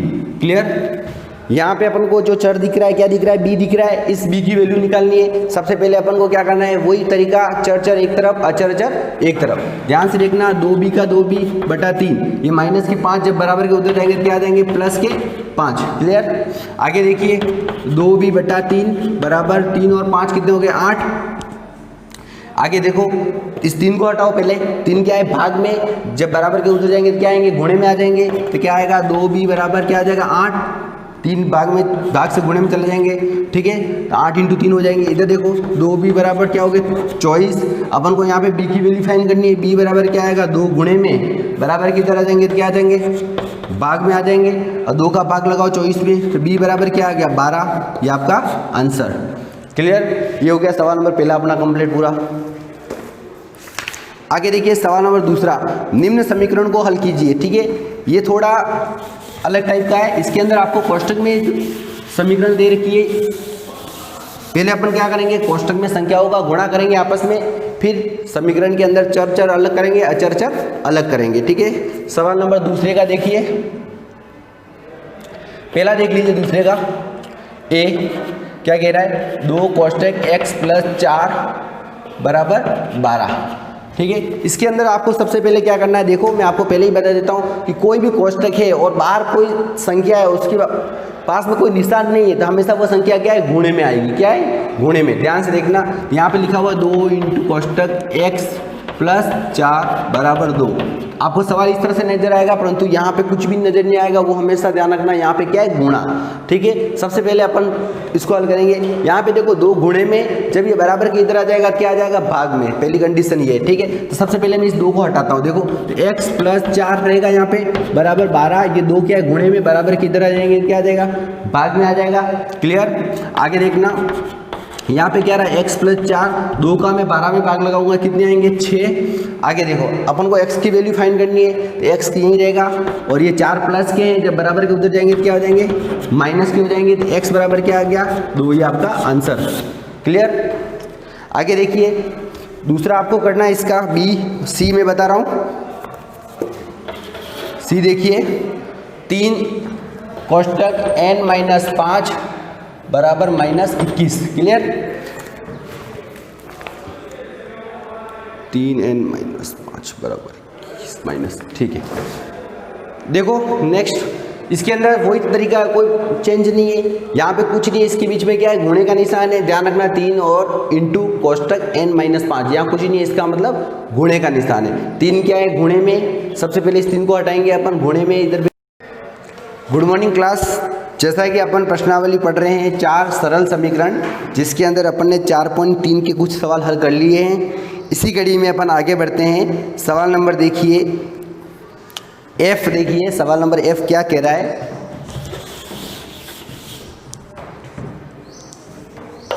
पहले का F 5/2 x बराबर 25/4। ठीक है, यहाँ पे आपको x की वैल्यू फाइंड करनी है।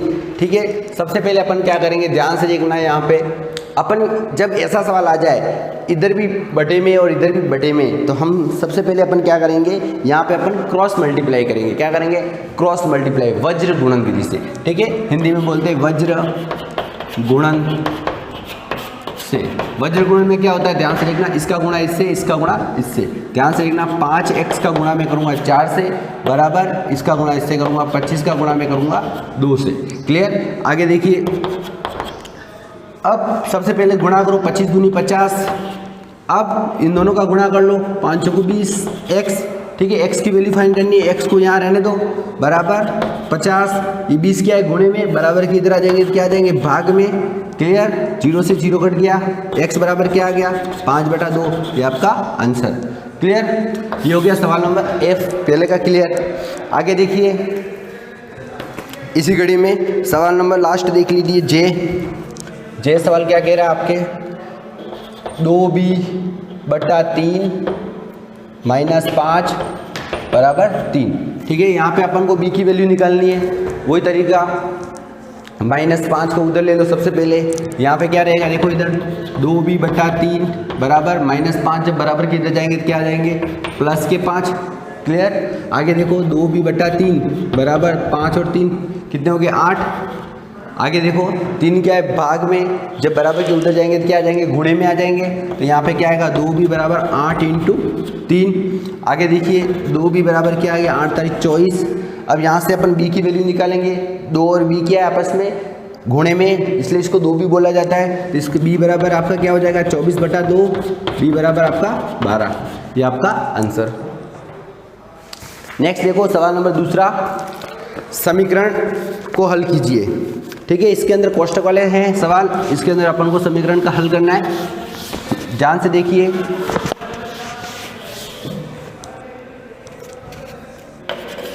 दूसरे का सवाल नंबर पहला देख लीजिए, 2x + 4 बराबर 12। क्लियर। इसके अंदर अपन सबसे पहले क्या करेंगे, x का मान निकालना है। 2 क्या है गुणे में, ध्यान से देखना, ये गुणे में बराबर के इधर भेजेंगे सबसे पहले अपन इसको। ध्यान से देखो, x + 4 बराबर क्या आएगा 12, ये 2 इधर गुणे में बराबर के इधर आ जाएंगे, क्या आ जाएंगे भाग में। x + 4 बराबर क्या आ जाएगा, 2 का भाग लगाऊंगा 12 में 6 आएंगे। इसी प्रकार आगे देखो x का मान निकालना है, ये प्लस के 4 है, जो बराबर के उधर जाएंगे तो क्या आ जाएंगे -4, तो 6 प्लस के 4 उधर गए तो क्या आ जाएगा -4, तो x बराबर क्या आ गया 2। ठीक है। ये आपका आंसर हो गया। ठीक है। इसका c देखिए, b आपको करना है, c देखिए 3n - 5 बराबर -21। क्लियर।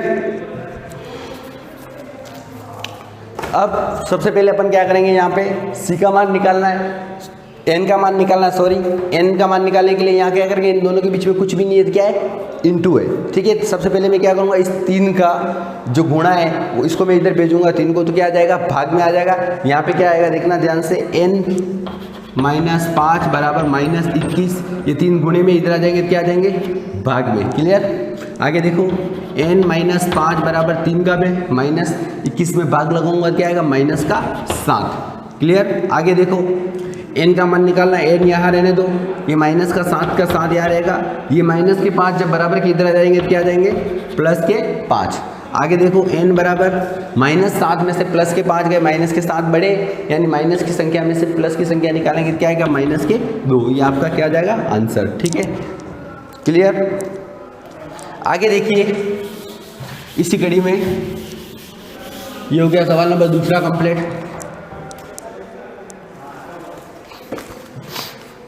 आगे देखिए सवाल नंबर डी देखिए, ई आपको करना है, डी देखिए दूसरे का, -4 2 + x बराबर 8। क्लियर। अपन को यहाँ पे x का मान निकालना है। सबसे पहले अपन क्या करेंगे, ये जो संख्या जो गुणे में है वो बराबर के इधर भेजेंगे। देखो ध्यान से, यहाँ पे क्या बचेगा 2 + x बराबर 8, ये -4 गुणे में बराबर के इधर आ जाएगा, क्या आ जाएगा भाग में। आगे देखो 2 + x बराबर -4 का 8 में भाग लगाऊंगा तो -2 आएंगे। आगे देखो x बराबर क्या आएगा -2, ये +2 जब बराबर के इधर आ जाएंगे तो क्या आ जाएंगे -2। क्लियर। x बराबर क्या आएगा -2 और -2 -4 आपका आंसर हो जाएगा। ठीक है। इसी प्रकार ये सवाल नंबर डी कंप्लीट। इसी कड़ी में देखो सवाल नंबर तीसरा, देखो निम्नलिखित समीकरण को हल कीजिए। आपको समीकरण को हल करना है, जिसके अंदर देखो सेम टू सेम इस टाइप का ही है, इसमें कोई चेंज नहीं है। ठीक है।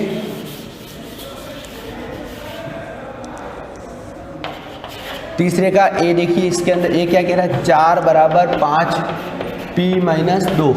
ठीक है, अपन को यहाँ पे क्या करना है, p की वैल्यू निकलनी है। सबसे पहले क्या करूँगा मैं, ये 5 गुणे में बराबर के इधर भेजूंगा। देखो इधर तो 4 ये गुणे में बराबर के इधर भेजूंगा तो क्या आ जाएगा, भाग में क्या बचेगा इधर p माइनस 2। क्लियर। अब आगे देखो, अब ये माइनस के 2 हैं, ये इधर आ जाएंगे तो क्या आ जाएंगे, प्लस के 2। आगे देखो तो यहाँ पे क्या आएगा, p बराबर 4/5, ये माइनस के 2 इधर आ जाएंगे तो क्या आ जाएगा, प्लस के 2। इसके नीचे कुछ नहीं है तो क्या है, 1 है, तो p का मान क्या आ जाएगा, 5 और 1 लस लूँगा तो क्या आएगा 5। इस 5 का इस 5 में भाग लगाऊंगा एक बार, 1 को इसके ऊपर वाली संख्या से गुणा, प्लस 1 का 5 में भाग लगाऊंगा 5 बार, 5 को ऊपर वाली संख्या से गुणा। p बराबर क्या आएगा, 1 × 4, 4 प्लस 5 का गुणा 2 से करूँगा 10/5। आगे देखना p बराबर क्या आएगा, 10 और 4 14/5। ठीक है, ये आपका आंसर हो जाएगा। क्लियर। आगे देखिए, ये हो गया सवाल नंबर पहला। इसी प्रकार देखो सवाल नंबर आप सी देखिए, तीसरे का सी, 4 + 5 कोष्टक बंद p माइनस 1 बराबर 34। ठीक है, p का मान निकालना है। देखो अब इसके अंदर देखना, यहाँ पे पहले कुछ नहीं था, पहले अपने पास ये इस टाइप का था, तो इसके अंदर अपन क्या करते थे, 5 गुणे में थे, अपन डायरेक्ट क्या करते भाग में भेजते थे। अब यहाँ पे +4 जुड़ गया है, तो सबसे पहले अपन क्या करेंगे, इस +4 को उधर भेजेंगे। देखो इधर इस +4 को जब उधर भेजूंगा तो क्या आ जाएगा, -4 आ जाएगा, तो यहाँ पे क्या बचेगा, 5p माइनस 1 बराबर 34। ये प्लस के 4 है, इसके आगे कुछ नहीं है, क्या है, प्लस है, प्लस के 4 जब बराबर के इधर आ जाएंगे तो क्या आ जाएगा, -4। क्लियर। स्टेप बाय स्टेप सवाल करोगे तो आपका आंसर सही आएगा। तो 5 कोष्टक p माइनस 1, 34 में से 4 गए तो क्या बचे, 30। अब देखो, अब पहले वाली कंडीशन बन गई, वही ये 5 क्या है, गुणे में बराबर के इधर आ जाएंगे तो क्या आ जाएंगे, भाग में, तो p माइनस 1 बराबर 30। ये 5 गुणे में बराबर के इधर आ गए तो क्या आ गया, भाग में। आगे देखिए p माइनस 1, 5 का भाग लगाऊंगा 30 में 6 बार। आगे देखो p का मान निकालना है, p यहीं रहने दो, और ये माइनस का 1 जब बराबर के इधर गया तो प्लस का 1 आ गया। ठीक है, तो p बराबर क्या हो गया, 7। ये आपका आंसर। आगे देखिए,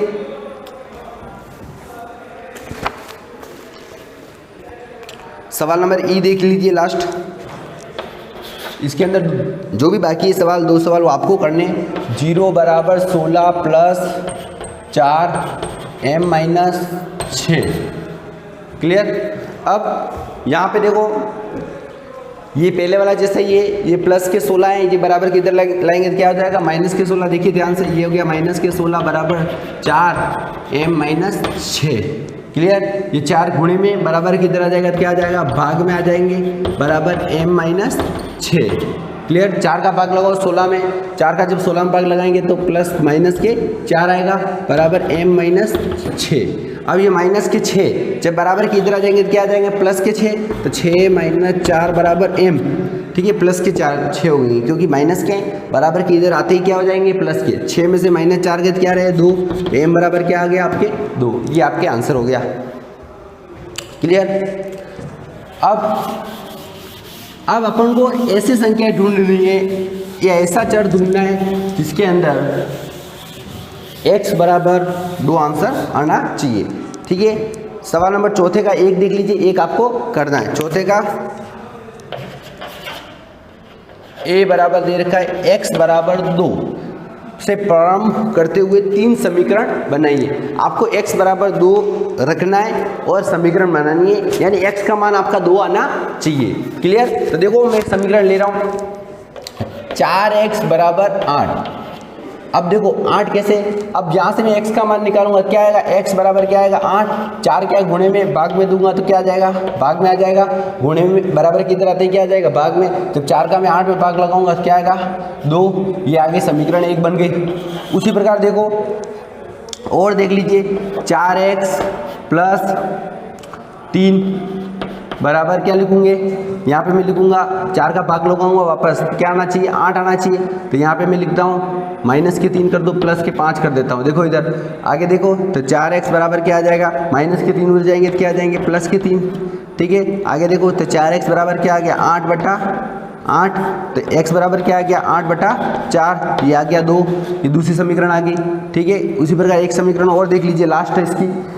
ठीक है, एक समीकरण और देख लीजिए इसके अंदर। सपोज मैंने लिख दिया 4x + 4। ठीक है, अब यहाँ पे मैं क्या लिखूँ कि 4 का भाग देने पर मुझे आंसर 8/2 मिल जाए। देखो प्लस के 4 जब उधर जाएंगे तो क्या हो जाएंगे माइनस के 4। ठीक है, आगे देखो मैं यहाँ लिख देता हूँ, मान लो सपोज मैंने लिख दिया 11 या मैंने लिख दिया 8 हो गया, ये 5 और -3 8 चाहिए मेरे को यहाँ पे। तो 8 में रखने के लिए मैं क्या करूँगा 12 रखूँगा। देखो ध्यान से 4x, ये प्लस के 4 उधर जाएंगे तो क्या हो जाएंगे -4। क्लियर, तो 4x बराबर क्या हो गया, 12 में से -4 गए तो क्या हो गए 8। ठीक है, अब देखना ध्यान से, तो 4x बराबर क्या है 8, x का मान निकालना है, x बराबर क्या आ गया 8/4, ये आपका 2 आ गया आंसर। ठीक है, ये 2 आ गया आंसर, 1-2 आंसर ये आ गया, 1-2 आंसर ये आ गया। ठीक है, अपन ने 3 समीकरण बना दी, एक बना दी 4x बराबर 8, एक बना दी 4x -3 बराबर 5, एक बना दी 4x + 4 बराबर 12। तीनों समीकरण बनाई जिसके अंदर अपनी x का मान 2 प्राप्त हुआ है। इसका जो लास्ट सवाल है बी वाला वो आपको करना है, और नेक्स्ट प्रश्नावली अपन अगले वीडियो में देखेंगे। Thank you.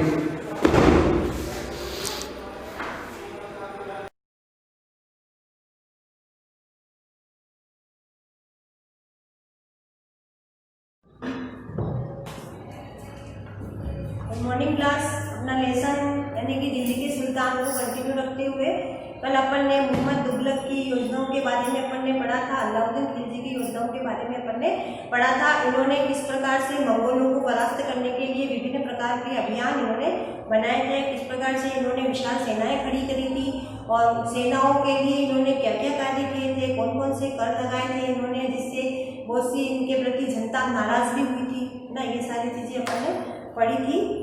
अब इसके बाद आता है अपने 15वीं तथा 16वीं शताब्दी में सल्तनत किस प्रकार से थी, यानी कि सल्तनत काल में अंतिम समय के सल्तनत की कमजोर होने लगा, यानी सल्तनत काल का जो अंतिम समय था यानी कि एंडिंग जो थी, तो उस समय सल्तनत काफ़ी कमजोर होने लगा था। यानी कि ये दोनों थे तब तक तो फिर भी ठीक था, परंतु इनके पश्चात जो थे उनका जब एंडिंग आया तो ये सल्तनत जो थी दिल्ली सल्तनत काफ़ी कमजोर होने लगी थी। देखो, तुगलक वंश के बाद 1526 तक दिल्ली तथा आगरा पर सैयद और लोधी वंशों का राज्य रहा था। दिल्ली और आगरा के मध्य में यानी कि इनके मोहम्मद तुगलक और इनके बाद में 1526 तक जो है दिल्ली सैयद तथा लोधी वंश का राज्य रहा। तब तक जौनपुर, बंगाल, मालवा, गुजरात, राजस्थान तथा पूरे दक्षिण भारत में स्वतंत्र शासक उठ खड़े हुए थे, यानी कि इनका शासन था। तब उस समय क्या हुआ था, ये सब जो इलाके थे, ये सारे जो क्षेत्र जो थे, इनमें से स्वतंत्र शासक बहुत सारे आ गए थे, यानी कि बहुत से लोग सत्ता संभालने के लिए उठ खड़े हुए थे उस समय। उनकी राजधानियां समृद्ध थी और राज्य भी उनके फले फूले थे, यानी कि उनके जो राजधानियां जो थी, उनका जो क्षेत्र जो था वो समृद्ध था, है ना। वहाँ पर जो किसान वगैरह थे वो भी कुशल थे, वहाँ के शासक भी कुशल शासक थे, यानी कि जनता में भी किसी प्रकार का रोष नहीं था और उनके राज्य भी फल फूल रहे थे। इसी काल में अफगान तथा राजपूतों जैसे नए शासक समूह में भी उतरे थे, यानी कि सुल्तानों के पश्चात अफगान तथा राजपूतों जैसे अफगानी है और राजपूत जैसे शासक के रूप में आए थे। इस काल में स्थापित राज्यों में से कुछ छोटे थे तो पर कुछ शक्तिशाली थे, यानी कि नए नए जो राज्य स्थापित हुए थे, कुछ राज्य तो क्या बहुत छोटे थे, कुछ बहुत ही छोटे थे और कुछ राज्य ऐसे भी थे जो कि बहुत शक्तिशाली राज्य थे और उनका शासन बहुत ही कुशल तथा सुव्यवस्थित तरीके से चल रहा था। क्योंकि उनका शासन जो था उनकी शासन व्यवस्था जो थी, वहाँ पर जो कुशल शासक थे उन्होंने अपने शासन की व्यवस्था को सुचारू रूप से चला रखा था और उनके सुव्यवस्थित तरीके से उनका शासन चल रहा था। वहाँ की जनता भी बहुत खुश थी। उसमें से आता है जगह शेर शाह सूरी का नाम आता है 1540 से 1545 तक, यानी कि इसने 1540 से 1545 तक इन्होंने क्या करा, इसने शासक था ने बिहार में अपने चाचा के एक छोटे से इलाके के प्रबंधक के रूप में काम शुरू किया था और आगे चलकर उसने इतनी उन्नति की कि मुगल सम्राट हुमायूं तक को उसने चुनौती दे दी। यानी कि शेर शाह सूरी के बारे में इसने क्या करा था, 1540 से 1545 तक अपने बिहार के अंदर अपने चाचा के एक छोटे से इलाके में प्रबंधक के रूप में कार्य किया था। फिर बाद में इसने इतनी प्रगति कर ली कि मुगल सम्राट हुमायूं जो था उसको भी इसने परास्त किया था, उसको भी इन्होंने चुनौती दी और उसको परास्त भी किया था। शेरशाह ने दिल्ली पर अधिकार करके स्वयं अपना राजवंश स्थापित किया था। धीरे धीरे इन्होंने क्या करा कि वहाँ के जो सुल्तान थे या शासक थे उनको इन्होंने परास्त किया और अपने राजवंश की नींव डाली थी। सूरवंश ने केवल 15 वर्ष शासन किया, लेकिन इसके प्रशासन ने अलाउद्दीन खिलजी वाले तरीकों को अपनाकर उन्हें और भी चुस्त बना दिया था। यानी कि शेरशाह सूरी ने 15 वर्ष तक लगभग वहाँ पर दिल्ली पर राज्य किया था और इन्होंने क्या करा, अलाउद्दीन खिलजी ने जो यानी कि नियम वगैरह जो उसके थे उनको इन्होंने लागू किया था और अपने और भी इसको अच्छा बना दिया था अपने शासन को इसने। महान सम्राट अकबर ने जब मुगल साम्राज्य को समेकित किया तो उसने अपने प्रतिमान के रूप में शेरशाह की प्रशासन व्यवस्था को ही अपनाया था। देखो इसमें अकबर का भी दिया हुआ है जिक्र, यानी कि 1556 से 1605 में अपने प्रतिमान के रूप में शेरशाह की प्रशासन व्यवस्था जो थी उसको अकबर ने भी अपनाई थी उस समय। यानी कि फिर आता है अपने 3 श्रेणियां, ईश्वरीय शांति, नाइट और धर्म युद्ध। यानी कि बाद में 3 श्रेणियों पर सबसे पहले 12वीं शताब्दी के आरंभ में इसे सबसे पहले फ्रांस में सूत्रबद्ध किया गया था। इसके अनुसार समाज को 3 वर्गों में विभाजित किया गया था। यानी कि इन श्रेणियों के आधार पर समाज को फ्रांस के अंदर क्या करा, 3 श्रेणियों के अंदर विभाजित करा गया। ईसाई धर्म के अनुसार, यानी कि ईसाइयों के अनुसार इसको 3 वर्ग में विभाजित किया गया। प्रार्थना करने वाला वर्ग, दूसरा था युद्ध करने वाला वर्ग और तीसरा था किसान वर्ग। यानी कि इन 3 वर्गों के अंदर इसको विभाजित किया गया था। तीनों वर्गों में समाज के इस विभाजन को ईसाई धर्म का समर्थन भी प्राप्त था। इस विभाजन में ईसाई धर्म को समाज में अपने प्रबल प्रभाव को और भी दृढ़ करने को सहायता मिलती थी। इसी विभाजन से योद्धाओं का एक नया समूह भी उभरा। इन योद्धाओं को नाइट कहा जाता है। पहला है ईश्वरीय शांति, यानी कि प्रार्थना करने वाला वर्ग जिसको कहा गया है। दूसरा आता है नाइट, यानी कि युद्ध करने वाला, यानी कि लोगों को युद्ध करने के लिए उकसाया जाता था। वो एक वर्ग बनाया गया, उसको नाम दिया गया था नाइट वर्ग। तीसरा आता है खेती करने वाला वर्ग, यानी कि इसको नाम दिया गया किसान वर्ग के नाम दिया गया था। ईसाई धर्म एक समूह को संरक्षण देता था और अपनी ईश्वरीय शांति की अवधारणा के प्रसार में इसका उपयोग करता था। पहला जो ग्रुप था इसको अपनी ईश्वरीय शांति की अवधारणा का प्रचार प्रसार करने के लिए इसका उपयोग करता था। नाइटों से अपेक्षा की जाती थी कि वे धर्म और ईश्वर की सेवा में समर्पित योद्धा रहे। और नाइट जो थे, यानी कि जो योद्धा जो थे, उनसे भी यही अपेक्षा रखी जाती थी कि वो लोग जो है धर्म युद्ध हो या फिर ईश्वर की सेवा में समर्पित योद्धा रहे। कोशिश यह रहती कि इन योद्धाओं को आपसी लड़ाई भिड़ाई से विमुख करके उन मुसलमानों के विरुद्ध युद्ध करने के लिए भेज दिया जाता। यानी कि इन योद्धाओं के लिए भी कुछ नियम थे, जैसे कि इन लोगों का आपस में मनमुटाव न होकर के, आपस में न लड़ करके इनको क्या है मुसलमानों के विरुद्ध इनको लड़ने के लिए भेज दिया जाता था। जिन्हें यरूशलेम शहर पर कब्जा कर रखा था, यानी कि मुसलमानों ने जिन्होंने यरूशलेम शहर पर कब्जा कर रखा था, उन मुसलमानों से टक्कर लेने के लिए इन लोगों को भेज दिया जाता था। इस प्रयत्न के परिणाम स्वरूप सैनिक अभियानों को एक श्रृंखला चली जिसे क्रूसेड कहा गया। यानी कि ये अभियान जो चलाया गया, मुसलमानों के प्रति जो अभियान चलाया गया उसे क्रूसेड के नाम से जाना गया, धर्म युद्ध जिसको कहते हैं। ईश्वर तथा धर्म की सेवा में किए गए इन अभियानों में नाइटों को हैसियत पूरी तरह बदल डाली। पहले इन नाइटों की गिनती कुलीनों में नहीं होती थी, मगर फ्रांस में 11वीं सदी के अंत तक, जर्मनी में उससे 1 सदी बाद इन योद्धाओं के दीनहीन अतीत को भुला दिया गया। 12वीं सदी तक तो कुलीन वर्ग के लोग भी नाइट कहलाने जाते थे। ठीक है, ये अपना लेसन आज यहाँ पे पूरा हुआ है। तो उसके क्वेश्चन देख लीजिए आप। दिल्ली में पहले पर किसने राजधानी स्थापित की थी? तो दिल्ली में सबसे पहले तोमर राजपूतों ने स्थापित की थी। तो इसका आंसर आप लिख सकते हो पहले का तोमर राजपूतों ने। ठीक है, तो उन्होंने किया था। क्वेश्चन नंबर 2 है, फिर देखिए दिल्ली के सुल्तानों के शासन काल में प्रशासन की भाषा कौन सी थी? तो उनकी भाषा कौन सी थी? फारसी भाषा इनकी भाषा थी। ठीक है, थर्ड आता है तुम्हारे, किसके शासन के दौरान सल्तनत का सबसे अधिक विस्तार हुआ था? अलाउद्दीन खिलजी और मोहम्मद तुगलक। इन दोनों के बारे में आप लिख सकते हो। अलाउद्दीन खिलजी और दूसरा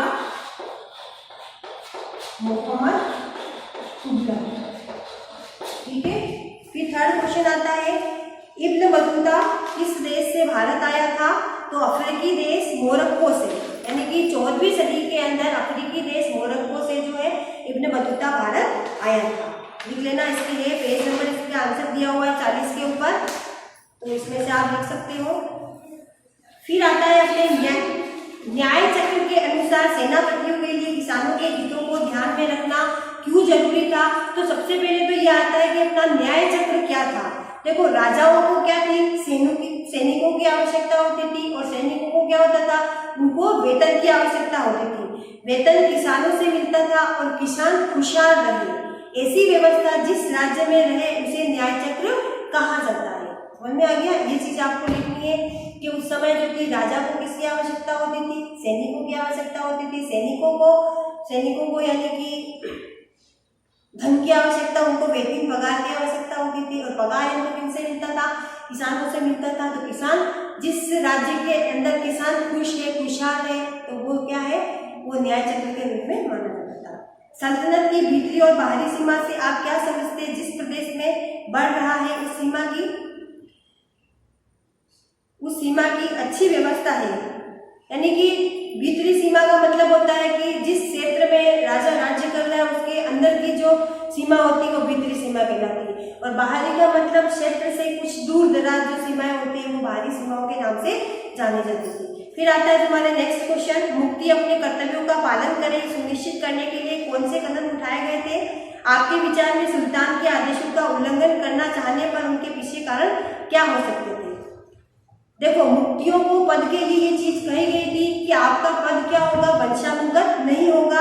उसके बाद लेखा अधिकारियों की नियुक्ति की गई, जो ये देखते थे कि तय संख्या में सैनिक रखे हैं या नहीं, राजस्व वसूल कर रहे हैं या नहीं कर रहे हैं। अब इन पर नियंत्रण इसलिए रखा जाता था कि वह ज्यादा बलशाली हो जाएगा तो बगावत कर देगा, इसलिए क्या करते हैं, इनके ऊपर नियंत्रण रखा जाता था। फिर आता है लास्ट क्वेश्चन, देखिए, दिल्ली सल्तनत पर मंगोल आक्रमणों का क्या प्रभाव पड़ा था? देखो, मंगोल आक्रमण का बहुत बड़ा प्रभाव पड़ा। सबसे एक प्रभाव के बारे में बता सकते हैं कि दिल्ली सुल्तानों ने स्थायी सेना रखनी शुरू कर दी और कड़ी सेना शुरू कर दी, यानी कि बड़ी सेना रखना उन्होंने क्या कर दिया था, शुरू कर दिया था, जिसके कारण से मंगोलों ने आक्रमण किया, उनको ये परास्त करने में भी सक्षम हुए थे। ठीक है, तो ये लेसन आज अपना यही पूरा हुआ है। अब नेक्स्ट लेसन अपन पढ़ेंगे मुगल साम्राज्य। ये क्वेश्चन आंसर है, ये आपको अपनी नोटबुक के अंदर करने हैं। आप अपन नेक्स्ट लेसन पढ़ेंगे मुगल साम्राज्य के बारे में, तो इसको भी एक बार आप रीडिंग कर लेना। Thank you.